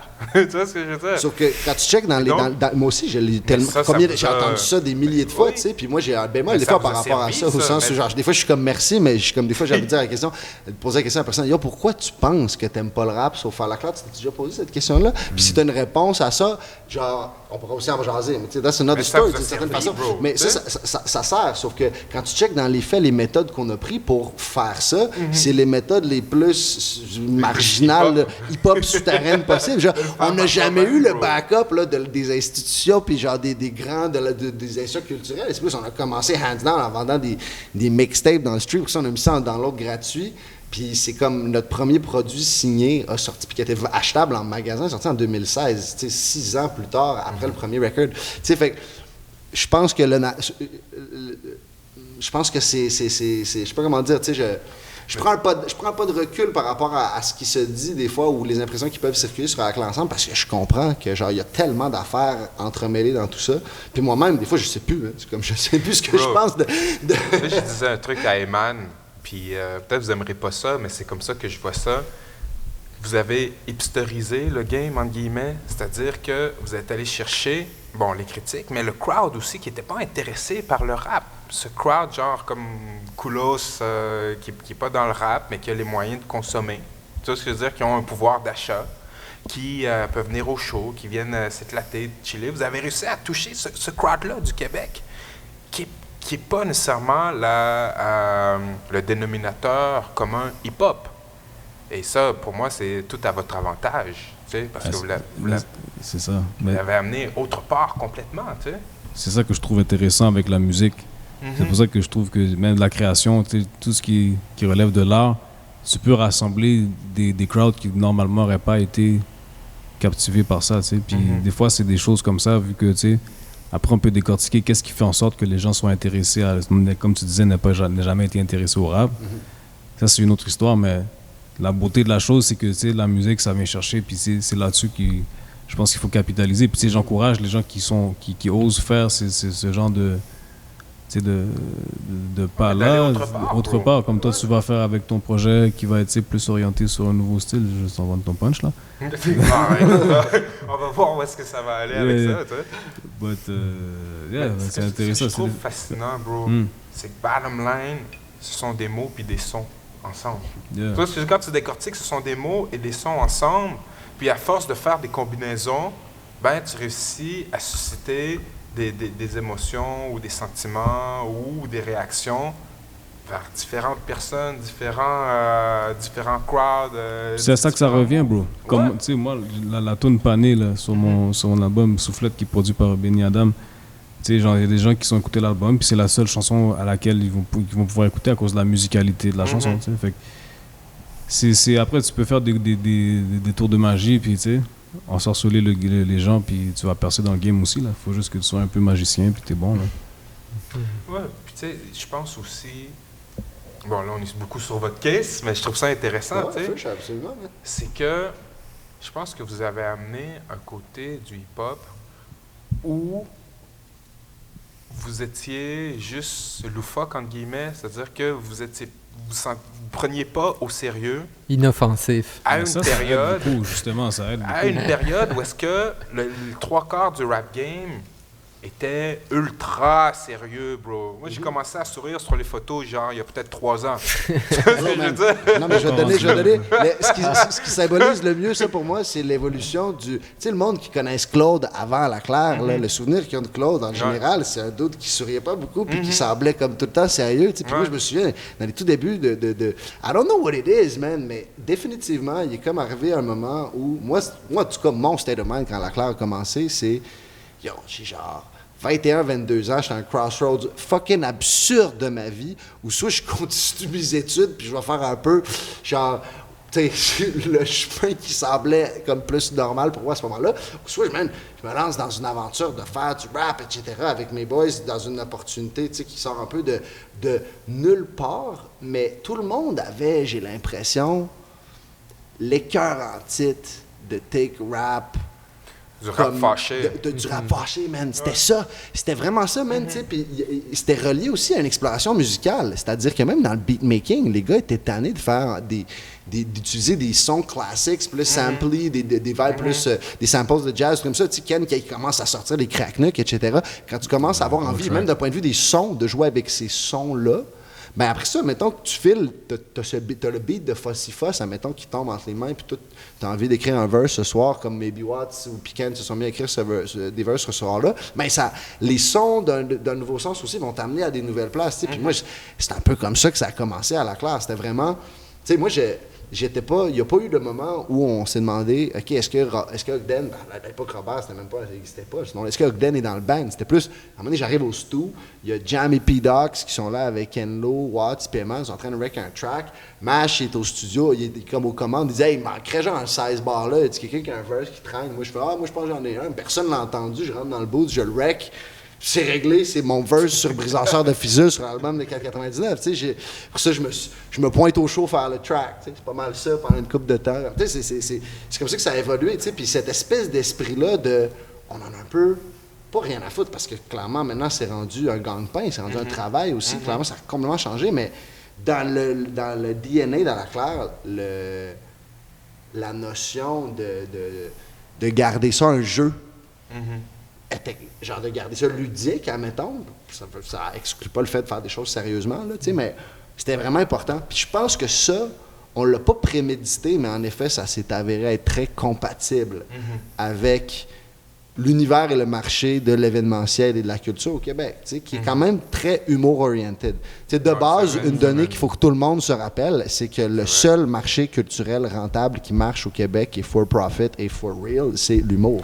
Tous les autres marchés culturels au Québec sont... Il n'y a pas de profit qui se donne, là. Il y a de l'argent qui se perd, OK? Mais l'humour... dans les films, et puis c'est ça, l'humour, ça marche, là. Vraiment petit, là, l'humour. En même temps, tu peux pas les... Mais c'est justement, est-ce qu'ils sont pas intègres parce qu'ils jouent dans un film? Non, ils vont prendre le rôle normal, et puis après, c'est juste à eux de faire du bon acting. Mais c'est ça, exact. Fait que, maintenant, c'est pas une formule aussi simple que, bon, si tu fais du rap humoristique, là, genre, si tu vas exploser et passer à la radio, un truc comme ça, clairement pas, là, tu sais. Mais parce qu'en général, aussi, c'est un terrain glissant en tabarnak, tu sais. Mais je dirais que ouais, ça s'est avéré quelque chose que je vois en notre faveur, tu sais, au sens où ça m'est déjà arrivé d'entendre des personnes comparer un peu des fois ce qu'on fait avec Claire à ce qu'à une certaine époque des RBO faisaient ou des trucs comme ça, tu sais, de fuck around avec des codes culturels, politiques dans l'humour en utilisant des, tu sais, blablabla. Mais maintenant, tu sais, c'est clair que c'est tough à expliquer des fois un phénomène. Tu sais, mettons même comme last year quand ce que c'était a drop, là, tu m'aurais dit là, quand j'étais dans le sous-sol du chalet avec les boys, puis que j'étais comme yo, on va faire un track sur ce que c'était, les boys, on chante ce style de refrain stupide là dans la van depuis 2 ans, on fait le track là, tu sais. Puis tu m'aurais dit yo, dans 2 ans tu vas faire un clip, puis ce truc là c'est ce qui va faire que genre vous allez avoir des opportunités en Europe, tu sais, la vieille phrase la plus keb incompréhensible pour des Français, ça sort de nulle part là, tu sais. Des événements comme ça, c'est très tough à prévoir aussi. Tu sais. Je trouve ça tough de je sais pas comment dire. Non, puis à l'inverse, t'as des gens qui sortent, puis du jour au lendemain, ils sont des stars, you know? Ouais. C'est comme la meuf aux sourcils. Je sais pas si ça paraît drôle comme ça, j'ai la meuf aux sourcils, mais c'était en Inde. C'était une fille qui a eu genre un meme ou un truc en TV, puis elle a fait comme un genre de vague particulière avec son sourcil. Puis, genre, la semaine d'après, elle était méga star en Inde, bro. Méga star. Tu sais, j'étais là-bas, genre, à peu près à cette époque-là. Puis, je parlais avec un dude qui disait qu'il s'est mis à la suivre sur Instagram. Puis, à chaque fois qu'il refreshait Instagram, ça avait monté de 10 000. Il refresh 10 000. Tu dis là avec un pays de 1,2 milliard de personnes. Yo, elle a fait des films, bro. Du sponsor à cause de son sourcil fucked up, bro. Ok, yo, je veux dire, quand tu dis du jour au lendemain, voilà, puis à nos jours, à peu près avec n'importe quoi. Tu sais, avant, ce que je trouve particulier avec notre époque, c'est que peut-être je me trompe, mais avant notre époque, jusque genre à une certaine partie du 20e siècle, les gens qui étaient connus, soit que tu avais un talent, disons, en politique, ou un talent extraordinaire en musique, en acting, que ce soit théâtre ou cinéma, ou tu baisais quelqu'un de connu, genre si on pense aux courtisanes, admettons, avant les courtisanes étaient connues, ils disaient, mais aujourd'hui, bro, tu peux devenir extra connu à ne rien faire, juste à vivre. Comme à la claire ensemble. En faisant les sucres pis tout. Viens chiller dans le bois avec moi, tu vas voir. Je chill, mais non, c'est ça que je trouve assez particulier avec notre époque, c'est qu'il y a cette tu fais de l'argent, c'est que mais c'est ça, c'est de faire de l'argent à partir de rien. Puis ça, c'est le concept sur lequel est basé, genre depuis genre que les banques ont été créées, puis c'est juste la réserve et puis ainsi de suite là. le principe même de la société, c'est ça, là. Just make Fractional money out of reserve nothing. banking. Exactly. Fait que, tu sais... Un peu à la société, ce qui Fait était que au ça milieu ça financier, revient- ça revient. Clairement, d'appliquer tu sais, à la- puis C'est au le même reste. principe qui s'applique sur plusieurs échelles. man. Ben, clairement, tu sais, puis tu le vois dans le nouveau trend depuis plusieurs années avec les apps, tu sais, il y a la chasse à genre mettre le moins d'efforts possible pour potentiellement frapper le gros lot, là, tu sais, que cette mentalité-là qui est comme un peu un 2.0 au American Dream un peu classique, là, tu sais, qui prend qui prend une saveur un peu Internet maintenant de nos jours, tu sais, avec la notion du développement des apps, avec la notion qu'avec l'idée de génie, tu sais, ou avec justement comme le bon algorithme en ta faveur sur Internet, tu es capable d'aller, je sais pas trop, frapper des gros chiffres, tu sais, mais je me demande, tu sais, moi, étant quelqu'un qui est sur Internet, j'ai pas le choix, je suis obligé à ce stade-ci d'utiliser les réseaux sociaux, je suis obligé, tu sais, si je veux vivre du showbiz, vivre de la musique, etc., hands down, je suis obligé. Vous sentez-tu obligé d'une part, puis est-ce que vous vous retrouvez des fois dans la situation, moi, je vous le confirme que oui, moi, des fois, je fantasme à l'idée de, ça c'était quoi, être un musicien, mettons, il y a juste 25 ans, tu sais, dans le sens que, mettons, je me téléporte il y a 25 ans, genre je vis de ce que je fais, j'ai un band, whatever, mais les réseaux sociaux, ça n'existe pas, tu sais. La seule façon qu'on peut me rejoindre, c'est j'ai un phone dans la maison, si je suis pas là, je suis pas là.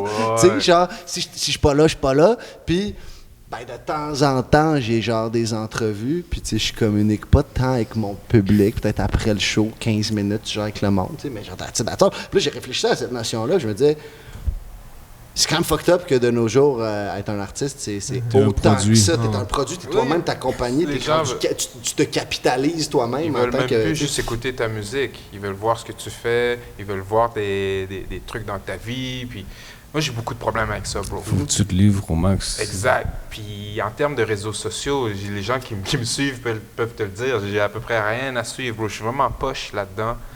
J'ai pas de compte Facebook. J'ai juste une page Facebook. J'ai tout mergé ce que j'avais de compte en une page parce que Facebook, j'étais tanné, ça m'énervait. Le vieux de la montagne. Ah, bro, je suis pris sur ma montagne. T'sais, Instagram, il a fallu que ma copine, on s'est ostiné, genre, tu sais, j'étais comme, yo, fuck Instagram, je veux pas ça. Puis là, je sais pas ce que j'ai dit, yo, j'ai dit, ben, qu'est-ce que j'ai dit déjà? J'ai dit, Robert De Niro, il n'y a pas d'Instagram. Là, fouille, Instagram. Je dis, fucking Leonardo DiCaprio, il n'y a pas d'Instagram. Instagram. Là, je dis, Kofi Annan ne doit pas avoir d'Instagram. Instagram. Je suis comme, OK, let's go. C'est Kofi Annan qui m'a foutu sur Instagram. Mais je veux dire, je pose rien. Je suis comme, je trouve ça, il y a ce côté un peu exhibitionniste et voyeuriste qui me plaît pas. Je suis comme, regarde ce que je suis en train de faire. Tu sais, je veux dire, je vais le faire, poster un truc de temps à autre, mais je suis mal à l'aise avec ça, bro. Puis quand tu parles de ce fantasme, de revenir 25 ans en arrière, bro, tu peux être sûr que je te suis là-dedans en direct. Si tu trouves le moyen, bro... Mais toi, tu faisais du rap avant l'explosion des réseaux sociaux, non? Je me souviens. Avant YouTube, bro. Les vidéos des Molo Stars, là, des cassettes. Vidéo, on l'envoyait avec plus, puis s'il passait pas à Musique Plus, t'étais niqué, bro, parce que t'avais mis de la thune pour rien. Exact. ça, c'est back then, bro. C'est plus qu'est-ce que ça va être dans 25 ans, c'est ça la question. Ouais, mais non, écoute, je sais qu'il y a des gens qui sont très à l'aise avec ça, puis tant mieux, bro, tu vois, ceux qui sont capables de... Puis tu sais, je pense que vous, tu sais, toi aussi, vous êtes capable d'avoir cette présence-là sur les réseaux sociaux qui ne peut qu'être bénéfique pour vos carrières, puis ce que vous faites. Puis moi, je sens que c'est un boulet que je traîne dans ma vie, tu vois ce que je veux dire? Moi, j'ai un rapport qui va rester problématique ou ambivalent, parce que d'une part, c'est sûr, tu peux pas fronter, tu sais, de nos jours, de plus en plus, des followers, whatever, les plateformes, c'est pas nécessairement un lien direct, mais ça peut être un lien à des opportunités, que ce soit des opportunités business, whatever, name them. On est tous d'accord là-dessus. Tu sais, il y a ça d'une part. Mais dans le fait de le faire, d'en prendre soin, entre guillemets, là, puis de le faire avec l'idée de le développer comme un outil. C'est une job, bro. C'est une job, puis c'est aussi quelque chose qui comporte quelque chose d'obscène, quelque chose de malsain. Tu sais, c'est rendu, on est des cyborgs, là, tu sais, j'ai les notifications. C'est pas comme un truc sur lequel je travaille dans une pièce relax, puis quand je sors de cette pièce-là, j'en entends plus parler, là, sauf si moi j'y pense un peu. Tu sais, c'est comme, on est constamment amené vers ça, tu sais, puis moi, tu sais, ça fait depuis 2011 que je suis pas mal full-time à faire à gauche, à droite des affaires dans la culture, principalement la Claire Ensemble, le Punch Club, etc. Chaque projet que j'ai implique les réseaux sociaux, tu sais. Puis je suis dans le paradoxe de, si je veux continuer à mener la vie que j'aime dans les projets dans lesquels j'interagis, j'ai pas le choix de continuer à le faire, mais en même temps, plus les réseaux sociaux deviennent gros, plus ils demandent de l'effort, plus c'est comme un genre de jardin qu'il faut que tu arroses encore plus. Puis plus ça, des fois, par contre, c'est ça qui est l'aspect à la fois le plus efficace et à la fois le plus drainant de tout ce truc-là, tu sais. Puis la question, puis le layer final qui s'ajoute, c'est la notion de la société du spectacle. C'est-à-dire que, peu importe mon contenu, est-ce que si je suis en train de critiquer le système à fond, les tubes, là, genre, mais que dans le fond, je suis quand même en train de générer des millions de likes. Si je suis en train de générer des millions de likes, en fait, peu importe mon contenu, peut-être que je suis juste en train de confirmer le statu quo puis toutes les dynamiques normales du statu quo. Tu sais, même un peu dans l'idée de, ben genre, tu sais, la face de Che Guevara se ramasse sur des t-shirts au Walmart. Là, tu sais, combien de personnes sont rendues à consommer ce message-là? Ça a-tu transformé le monde en socialiste puis en communiste? Not really, tu sais. Genre, il y a cette notion-là, tu sais. Puis moi, c'est rendu que les réseaux sociaux sont rendus cette nébuleuse-là, tu sais. C'est genre que genre... Puis je suis comme, à la fois, c'est nice, parce que sans ça, on pourrait pas être là en ce moment, à parler, par exemple, à se dire qu'on fait ça, qu'on n'a pas besoin d'avoir une grosse boîte de prod impliquée là-dedans, mais l'espace que ça occupe dans nos minds est messed up, tu sais. T'es en train de me dire que toutes les trolls puis toutes les conneries dans la classe, c'est ça ton travail? Non, mais on est d'accord là, que genre dans les temps réels, là, je peux pas écrire des verses puis faire des shows faire des shows, oui, pas mal plus, là, mais tu sais, c'est comme... C'est vrai, man, les réseaux sociaux sont une partie énorme du travail, tu sais, puis moi, je suis même pas... je sais pas comment dire, c'est même pas une affaire que... C'est pas comme genre je suis plugué de 9 à 5. C'est pas ça, c'est juste... Ce que je voulais dire, c'est que la stratégie d'Alaclaire est vraiment intéressante. T'sais, utiliser le troll, puis l'ambiguïté constante sur les réseaux sociaux, puis c'est ça qui crée de l'intérêt puis de la mobilisation. Tu es tout le temps comme mindfuck. Est-ce qu'ils sont sérieux? Est-ce qu'ils sont absurdes? Puis ça, c'est une stratégie qui en dit beaucoup là, sur l'environnement des réseaux sociaux. T'sais. Vous, avec la job, avec la scène, avec tout ça, c'est-tu à long terme? Parce que moi, j'ai développé récemment quand même là, la notion que je me dis, tu sais, faut à un moment donné, éventuellement dans ma vie, qu'idéalement, genre, faudrait à un moment donné dans ma vie que je retourne à j'ai plus de réseaux sociaux dans ma vie, là. Genre, this day has to come, là, imagine, genre, un petit génie du futur vient moi et dit, ben là, à partir d'aujourd'hui jusqu'à ta mort, puis je sais pas, t'es mort à telle année, ben non, t'as toujours été sur... Genre, every day you live, you had notifications. Genre, tu sais, donc, je pense s'il venait me dire ça, je pitcherais mon sel à terre, je l'écraserais, je partirais à la crue, je me dirais, plus jamais je touche un sel. Tu sais, genre, mais j'ai pas la connaissance de ce futur-là, mais je pense qu'on est tous un peu dans l'idée que, ben non, tu sais, one day, c'est sort of temporary shit. Tu sais, mais yo, 8 ans plus tard, man, yo, les réseaux sociaux, c'est rendu, tu sais, j'ai 3 réseaux sociaux différents, man, avec plein de comptes. Hey, yo, this shit is insane. Bro, moi, la vérité, j'ai aucune notification sur mon shit. Je dis, fuck ça, vous allez attendre, je vais y aller quand je vais y aller. Puis j'y vais de temps à autre, je vais checker, je pose. Puis tu sais, je suis pas un exemple, au contraire, je suis vraiment pas un exemple, mais c'est le choix que j'ai décidé de faire, que j'y suis un minimum. Puis que effectivement, bro, si je pouvais step out complètement, je le ferais. Mais il y a cette réalité-là quand même de nos jours que faut en faire un minimum. Puis comme je dis, je pourrais peut-être en faire plus, mais j'ai pas envie d'en faire plus. J'aime mieux mettre mes efforts ailleurs, sur autre chose, que de toujours vouloir alimenter, bro. Parce qu'à un moment donné, puis tu sais, ça dépend où on se positionne. Comme tu sais, de ce que tu dis, tu sais, à la Claire, vous vous faites en mesure d'alimenter en chaulant, en racontant, tu sais, un peu n'importe quoi, entre guillemets. Mais de ma position, tu sais, je me vois pas faire ça. Tu vois ce que je veux dire? Et donc, d'avoir quelque chose de pertinent à shooter à chaque fois, je suis comme, pour moi, ça dilue cette pertinence-là aussi. J'aime mieux shooter à gauche, à droite, puis that's what it is. Ben, c'est ça, mais moi, je pense qu'il faut chacun développer son approche pour pas virer fou exact, bro. avec Parce ces que les gens sont chemins-là, obsédés par ça de nos jours, bro. Les gens sont obsédés. La façon que je vois ça, c'est du divertissement, man. Puis si les gens sont pas divertis, ils vont pas checker ce que tu poses de toute façon, man. Puis soit qu'ils sont vraiment fondamentalement intéressés envers ce que tu fais, ou que c'est juste slash voyeur, ou que c'est juste du divertissement ou quoi que ce soit. Puis un paradoxe pour vous, moi je suis pas artiste, mais toute la classe créative doit constamment alimenter, puis tu deviens un peu le manager de ton marketing, puis ça t'enlève de l'énergie pour ce que tu es censé faire, qui est la créativité, tu sais. Si t'es chanceux, t'as quelqu'un qui s'occupe de ça pour toi. Bah ouais, c'est ça. Ouais.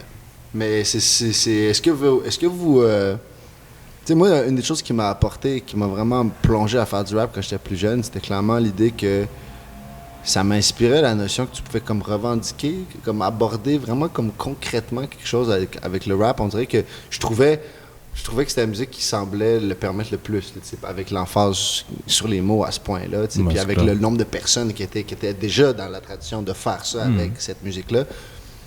Puis j'ai eu une longue phase de désillusion par rapport au rap, qui m'a entre autres fait explorer d'autres choses dans le rap, qui c'est bien, selon moi, avec le temps. Mais ces désillusions-là étaient dues au fait, justement, un peu de me dire... c'est pas quelque chose que que j'associe au rap spécifiquement, c'est quelque chose que j'associe quasiment à la façon dont le système est fait, à la façon dont le système capitaliste récupère toute chose qui est successful ou qui commence à avoir un momentum ou un intérêt de la part des gens, puis réussit généralement à le récupérer en un produit de consommation, quelque chose qui est finalement, ta critique de la société est complètement réintégrée comme un bien de consommation dans la société, puis etc. Puis moi, longtemps, cette espèce d'approche-là m'a comme désillusionné par rapport à, je suis en train de me mettre un beat à la maison, je suis en train de, me dire, j'ai envie d'écrire, j'ai envie de faire un track, puis là, j'étais comme, je vais parler de tel truc, puis je ressentais des blocages par rapport à ça, puis ça m'a pris quand même assez du temps avant d'un peu faire la paix avec ces genres de blocages-là, puis dire, you know what, I don't care, je vais juste retourner un peu à dire ce que j'ai besoin de dire, puis what I feel that needs to be told, mais il y a mille une façon de le faire, mais ça a comme pris du temps, puis je sais pas si vous avez déjà relate avec cette notion-là, puis si oui, sinon, genre juste un peu vos impressions là-dessus, puis est-ce que vous prêtez encore un pouvoir au rap de changer les choses, ou est-ce qu'à ce stade-ci, par mécanisme, entre autres d'appropriation culturelle, par mécanisme de capitalisme, est-ce que c'est devenu un peu un véhicule de consommation comme un autre, là, tu sais, genre? Ben, je pense que les gens n'ont pas tendance à consommer quelque chose qui va pas les divertir. Fait que, à moins qu'ils aient un intérêt particulier pour un sujet qui vient les chercher, ou une sensibilité quelconque.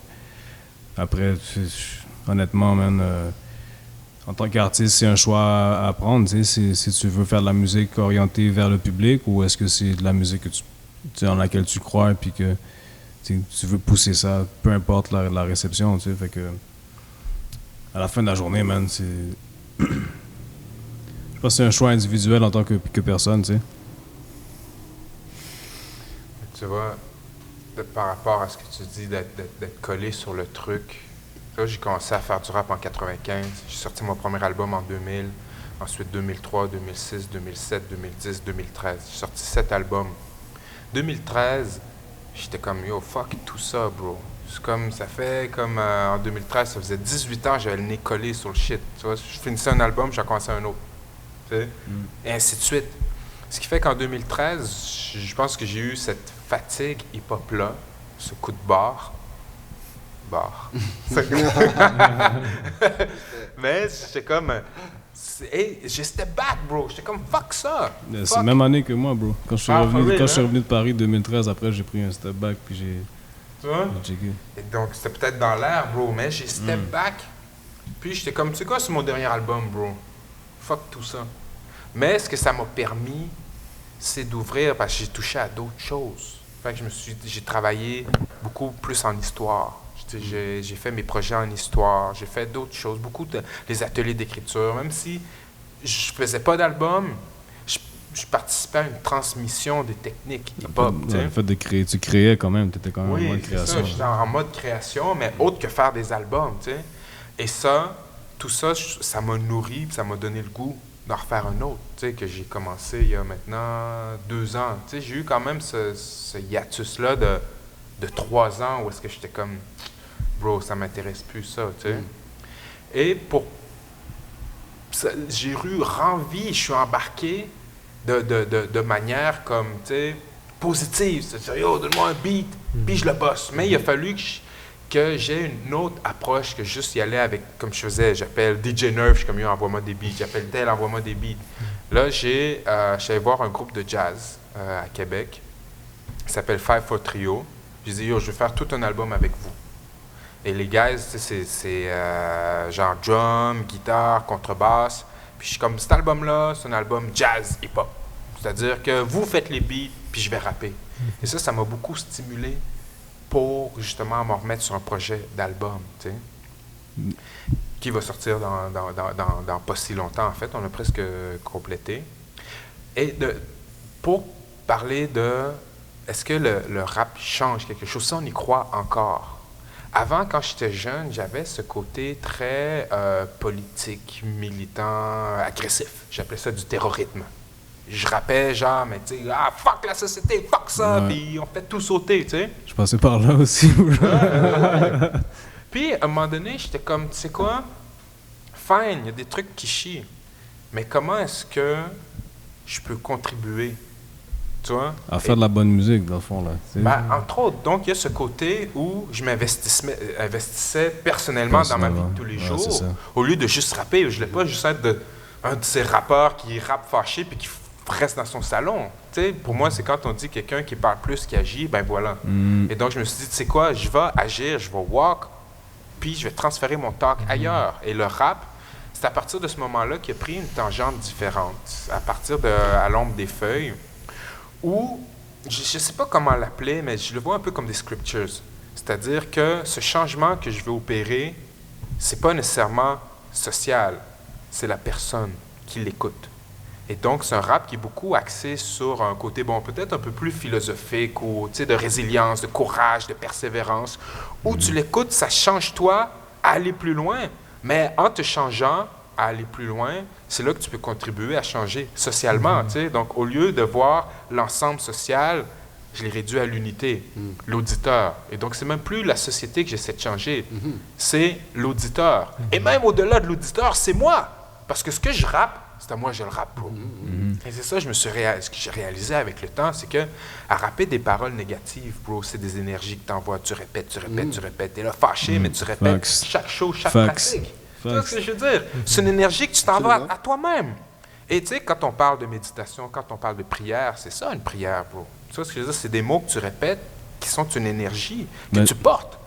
Et donc, je me suis dit, bro, je peux pas me nourrir de négativité.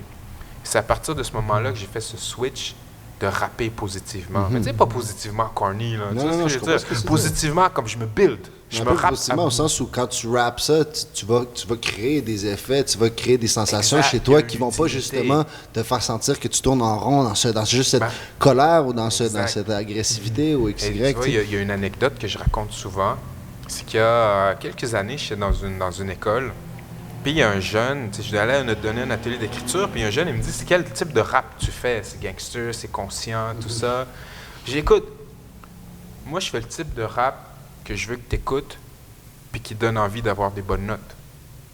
Le rap que je fais, je veux que tu l'écoutes, puis tu as envie de devenir astronaute. Que tu écoutes mon rap, puis tu as envie de guérir le cancer.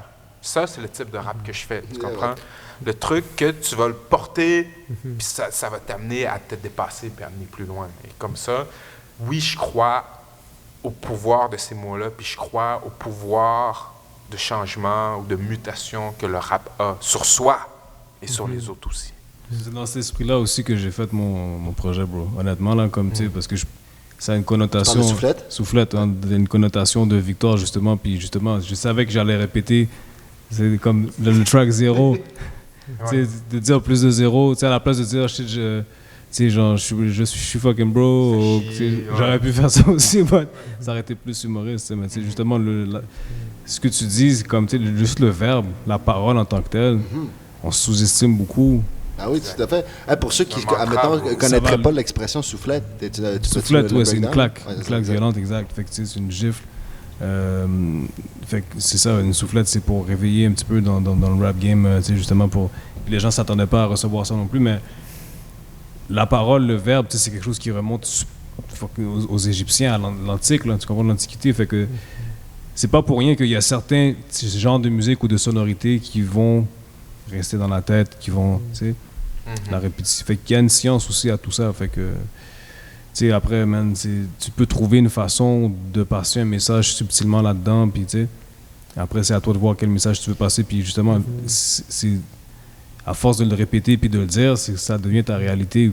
Puis, le message, c'est la diversité, c'est la complexité. T'es pas obligé d'en avoir aussi. Tu peux avoir ton message, c'est que t'as pas de message. Comme tu peux juste parler de fuck all aussi, puis tu fais des trips. Puis c'est quand même trippant, puis tu tripes. Là. Exact. Puis le rap a été utilisé comme un moyen de langage pour toutes sortes de gens, toutes sortes de communautés, toutes sortes de réalités. Puis musicalement aussi, c'est un grand métissage. C'est de la recomposition à partir de rythmes de partout. Puis je pense que ton histoire me fait penser à ça, puis moi aussi, j'ai grandi que la musique principale que j'ai écoutée, c'est le rap, puis ça m'a ouvert à des horizons, puis à des diversités incroyables, puis chacun l'utilise comme un tremplin, c'est un grand tremplin culturel, pour...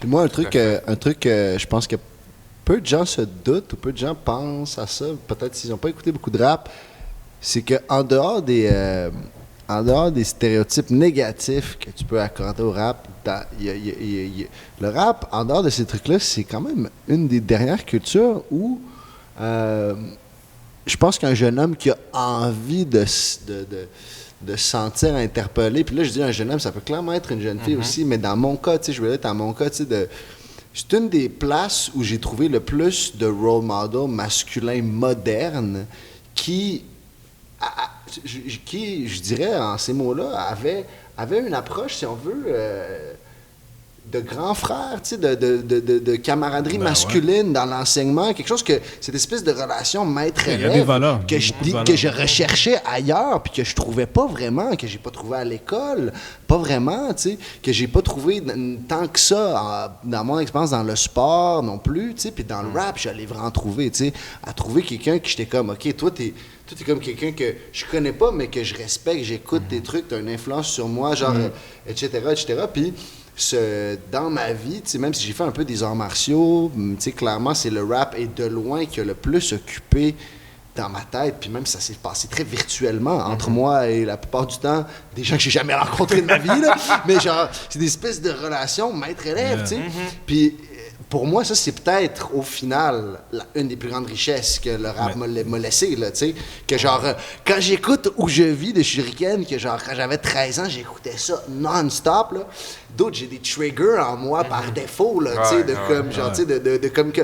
Puis, avec le temps, la perception que j'ai de ces choses-là a changé, tu sais, puis ça évolue, puis tu sais, des fois, tu développes aussi comme un look nostalgique, tu t'affirmes aussi à travers tout ça. Certains mentors, tu deviennes, entre guillemets, des collègues aussi, bizarrement, à travers tout ça. Mais c'est riche, je trouve, dans ma mythologie personnelle, d'avoir eu ces genres de... Puis, pour autant, on peut critiquer le rap d'être féroce, des fois, dans son affirmation, là, tu sais, d'une virilité, des fois, définitivement, qui va générer des trucs, des fois, qui sont pas positifs. Mais il y a ça que moi, genre, ça m'a vraiment parlé quand j'étais jeune. C'était comme les seuls dudes qui étaient comme, genre, qui m'ont montré une coupe d'affaires, qui m'ont fait, yeah, you can be, tu sais. Mais, bro, ça, je voulais être beaucoup, parce que le rap m'a apporté quelque chose de particulier. Ou, tu sais, à l'adolescence, on parle, genre 13, 14 ans, genre 15 ans, je commence à rapper. Puis, je suis un nerd, bro. Je lis des livres, je passe mes journées à la bibliothèque. Tu vois ce que je veux dire? Mais après la bibli, même, je suis sur le court de basket avec les guys, j'ai les deux pieds dans la ruelle, bro. Puis les gens commencent déjà à ce moment-là à prendre des décisions, comme ils tombent dans les bises XY, ou tout ce que je veux dire. Et moi, je suis dans tout ça, c'est-à-dire que j'ai ma pile de livres, bro. Je suis avec les guys du quartier, puis je commence à faire du rap. Et en entendant des gens comme Wu-Tang, tu sais, comme RZA, comme Nas, des gars qui ont utilisé l'intellectualisme dans un contexte hip-hop, dans un contexte de quartier qui est pas le même, je dirais, Limoilou, c'est pas Queens, mais quand même, je veux dire, on était dans les dynamiques des ruelles, bro. Ça m'a permis tout d'un coup de de me trouver une place, de comprendre que je peux être un intello, un nerd dans le quartier, bro, puis que les gars vont faire XY, mais que je m'y situe pareil, tu comprends ce que je veux dire? Et c'est ça que le rap m'a donné à moi en termes d'affirmation, on parlait d'affirmation, c'est ça qui m'a permis d'affirmer mon intellectualisme dans un milieu qu'il n'était pas, bro. Les gens n'étaient pas autour de moi, tu comprends ce que je veux dire? C'est une voix, ça donne une voix, justement, aux sans-voix, c'est ça le... Ouais. Ça, c'est un des... Tout à fait. Puis les gars, on va bientôt wrap up. Au BIA, tu quittes bientôt en Europe, right? Si. Quelle date tu quittes? Yeah, bro, en même temps que vous, là, je pars le 11. Le 11, ok, mais 11 c'est octobre. génial. Écoute, je connais pas encore l'horaire du release, fait que je sais pas si ça va probablement sortir pendant qu'on est là-bas, on va voir. C'est quelle date, vous, encore? Mais on va être là-bas du 11 au 26. Mais la date de votre release, tu l'as pas encore? Le show à Paris, t'as pas demandé. Je la connais pas. Je l'ai pas en train de faire. Mais je veux juste savoir ton vite fait comme ça, pour t'amener contre ton ah ouais, ça, je veux dire, à Paris, c'est quand même exact, thanks, man. C'est-tu la première fois que tu vas aller faire des shows en France? Yeah, man, à part les battles que j'ai fait en 2013 au Rap Contenders, gros shout-out à Donny S, Filigrane, toute l'équipe. Non, pour vrai, je suis allé faire un battle en 2013, mais à part ça, je n'ai jamais remis les pieds vraiment en Europe, fait que je suis excité pour ça, man. À date, man, j'ai du bon feedback de la base, les singles sont rentrés dans les grandes playlists aussi. Le rap, le rap actu ou un truc comme ça, là, puis d'autres, 2-3 autres aussi. Fait que l'équipe fait définitivement le travail là-bas, man. Fait que j'ai hâte de voir de mes propres yeux, de quoi ça a l'air sur le terrain. Puis je pense que ça va être définitivement une expérience enrichissante, man. Puis honnêtement, man, je suis vraiment reconnaissant pour ça, man. Et puis non, j'essaie juste, c'est straight up, j'espère que ça va, en tout cas. On verra ce que ça va donner, man. Ah, man, je pense qu'il y a beaucoup de gens en France, man, qui vont dire que ton truc, man. Puis, 25 octobre, man. 25 octobre, c'est là qu'on est là. Le 25? Ouais, le 25. Okay. Right. 25 octobre, on est à Paris. Mais définitivement, moi, un truc que j'ai été surpris, là, tu vois, c'est la 3e fois qu'on y va. Je m'attendais à ce que les gens comprennent moins. Tu sais, on a parlé avec les gars dans le club, puis à un moment donné, on se disait... C'est comme si, dans le fond, la France, c'était comme dans comment les gens réagissaient dans les crowds. Ça nous faisait beaucoup penser à la maison, finalement. Tu sais, genre, un crowd de tel nombre de personnes se comportait similairement à un crowd de tel nombre de personnes chez nous, tu sais, genre par rapport à comment ils se comportent à tel moment, à tel tune, etc. Puis je m'attendais à avoir plus de décalage culturel, entre guillemets. Puis finalement, j'en ai observé moins. Je sais pas si non, ça reste à voir, si les gens comme ça, si tout se le filer comme ça, mais en tout cas, on va bien voir là-dessus. Puis toi, Web, il y a quelque chose qui s'en vient bientôt pour toi? Ouais, une couple de trucs, bro. Là, j'ai un album qui sort en février. Puis je donne une primeur ici. C'est que il y a l'album plus 2 livres qui sortent en même temps, le même jour. OK, puis c'est-tu comme la même œuvre, tout ça? C'est 3 œuvres différentes. 3 œuvres différentes, OK. 3 œuvres différentes, mais tant qu'à sortir, on est comme tout ça sort en même temps, bro. Triple lancement, triple threat. Une grande primeur. Première, that's for you, bro. Première semaine de février. Les dates, il y a les lancements. Normalement, si tout se passe bien, lancement à Québec le 8 février, à Montréal le 15. Mais bon, tout ce que je dis, c'est sous réserve, là, mais c'est ce sur quoi on travaille en ce moment. Sinon, moi aussi, je m'en vais en France, mais plus tard que vous. En fait, non, je pars aux States avant. Je pars en tournée aux États-Unis la première semaine de novembre sur la côte Est. Puis de là, je flex à Paris pour un concert. Ça, je reviens. Je travaille une couple d'autres tournées à l'international pour les mois qui viennent, en Afrique et en Asie aussi. Puis à travers ces tournées-là, c'est principalement des ateliers que tu donnes ou c'est des spectacles aussi ou c'est une combinaison des deux, exactement? Ateliers, concerts, conférences. C'est un peu mon sol à l'international. Puis ça fait 10 ans cette année, bro, que je bouge partout. Il y a l'Océanie que j'ai pas touché encore. Tant que je suis pas allé là. Le drapeau Webster va finir là aussi. Tu peux être sûr, bro. Je serais pas chill tant que je suis pas allé là-bas. Mais non, je comptais récemment, puis j'en suis, je pense, à mon 12e pays, comme plus d'une soixantaine de villes. Tout ça pour, en fait, faire des concerts, montrer des ateliers d'écriture. Mais je tiens à préciser, pour montrer le rap keb. Ouais, Parce que quand je suis là-bas, big bro, up, man. je parle de nous tous, tu comprends? Tu sais, je parle de vous qui êtes autour de la table, je parle des autres aussi, je parle de comment est-ce qu'on vit le rap, comment est-ce qu'on voit le rap, comment est-ce que le rap est perçu ici. Et donc... Non, puis c'est super important, man. Il faut qu'il y ait quelqu'un qui le fasse, puis tu sais, toi, tu le fais bien, puis for real, merci, respect bro. for that. Fait que yo, c'est ça, bro. Écoute, on grind. Ça, je veux dire. Puis tout le monde, ils sont tous des grinders. À partir de là, continuons, bro. Straight up, straight up. Grinding. C'est ça, je pensais un peu sur le même moment. Yo les gars, man, grand Yeah. plaisir. Yo. Merci beaucoup d'avoir été là, vraiment. Là. Puis, Merci de nous avoir reçus. ce n'est qu'une invitation à la prochaine. No doubt, no doubt. Ok, guys. Peace. Peace.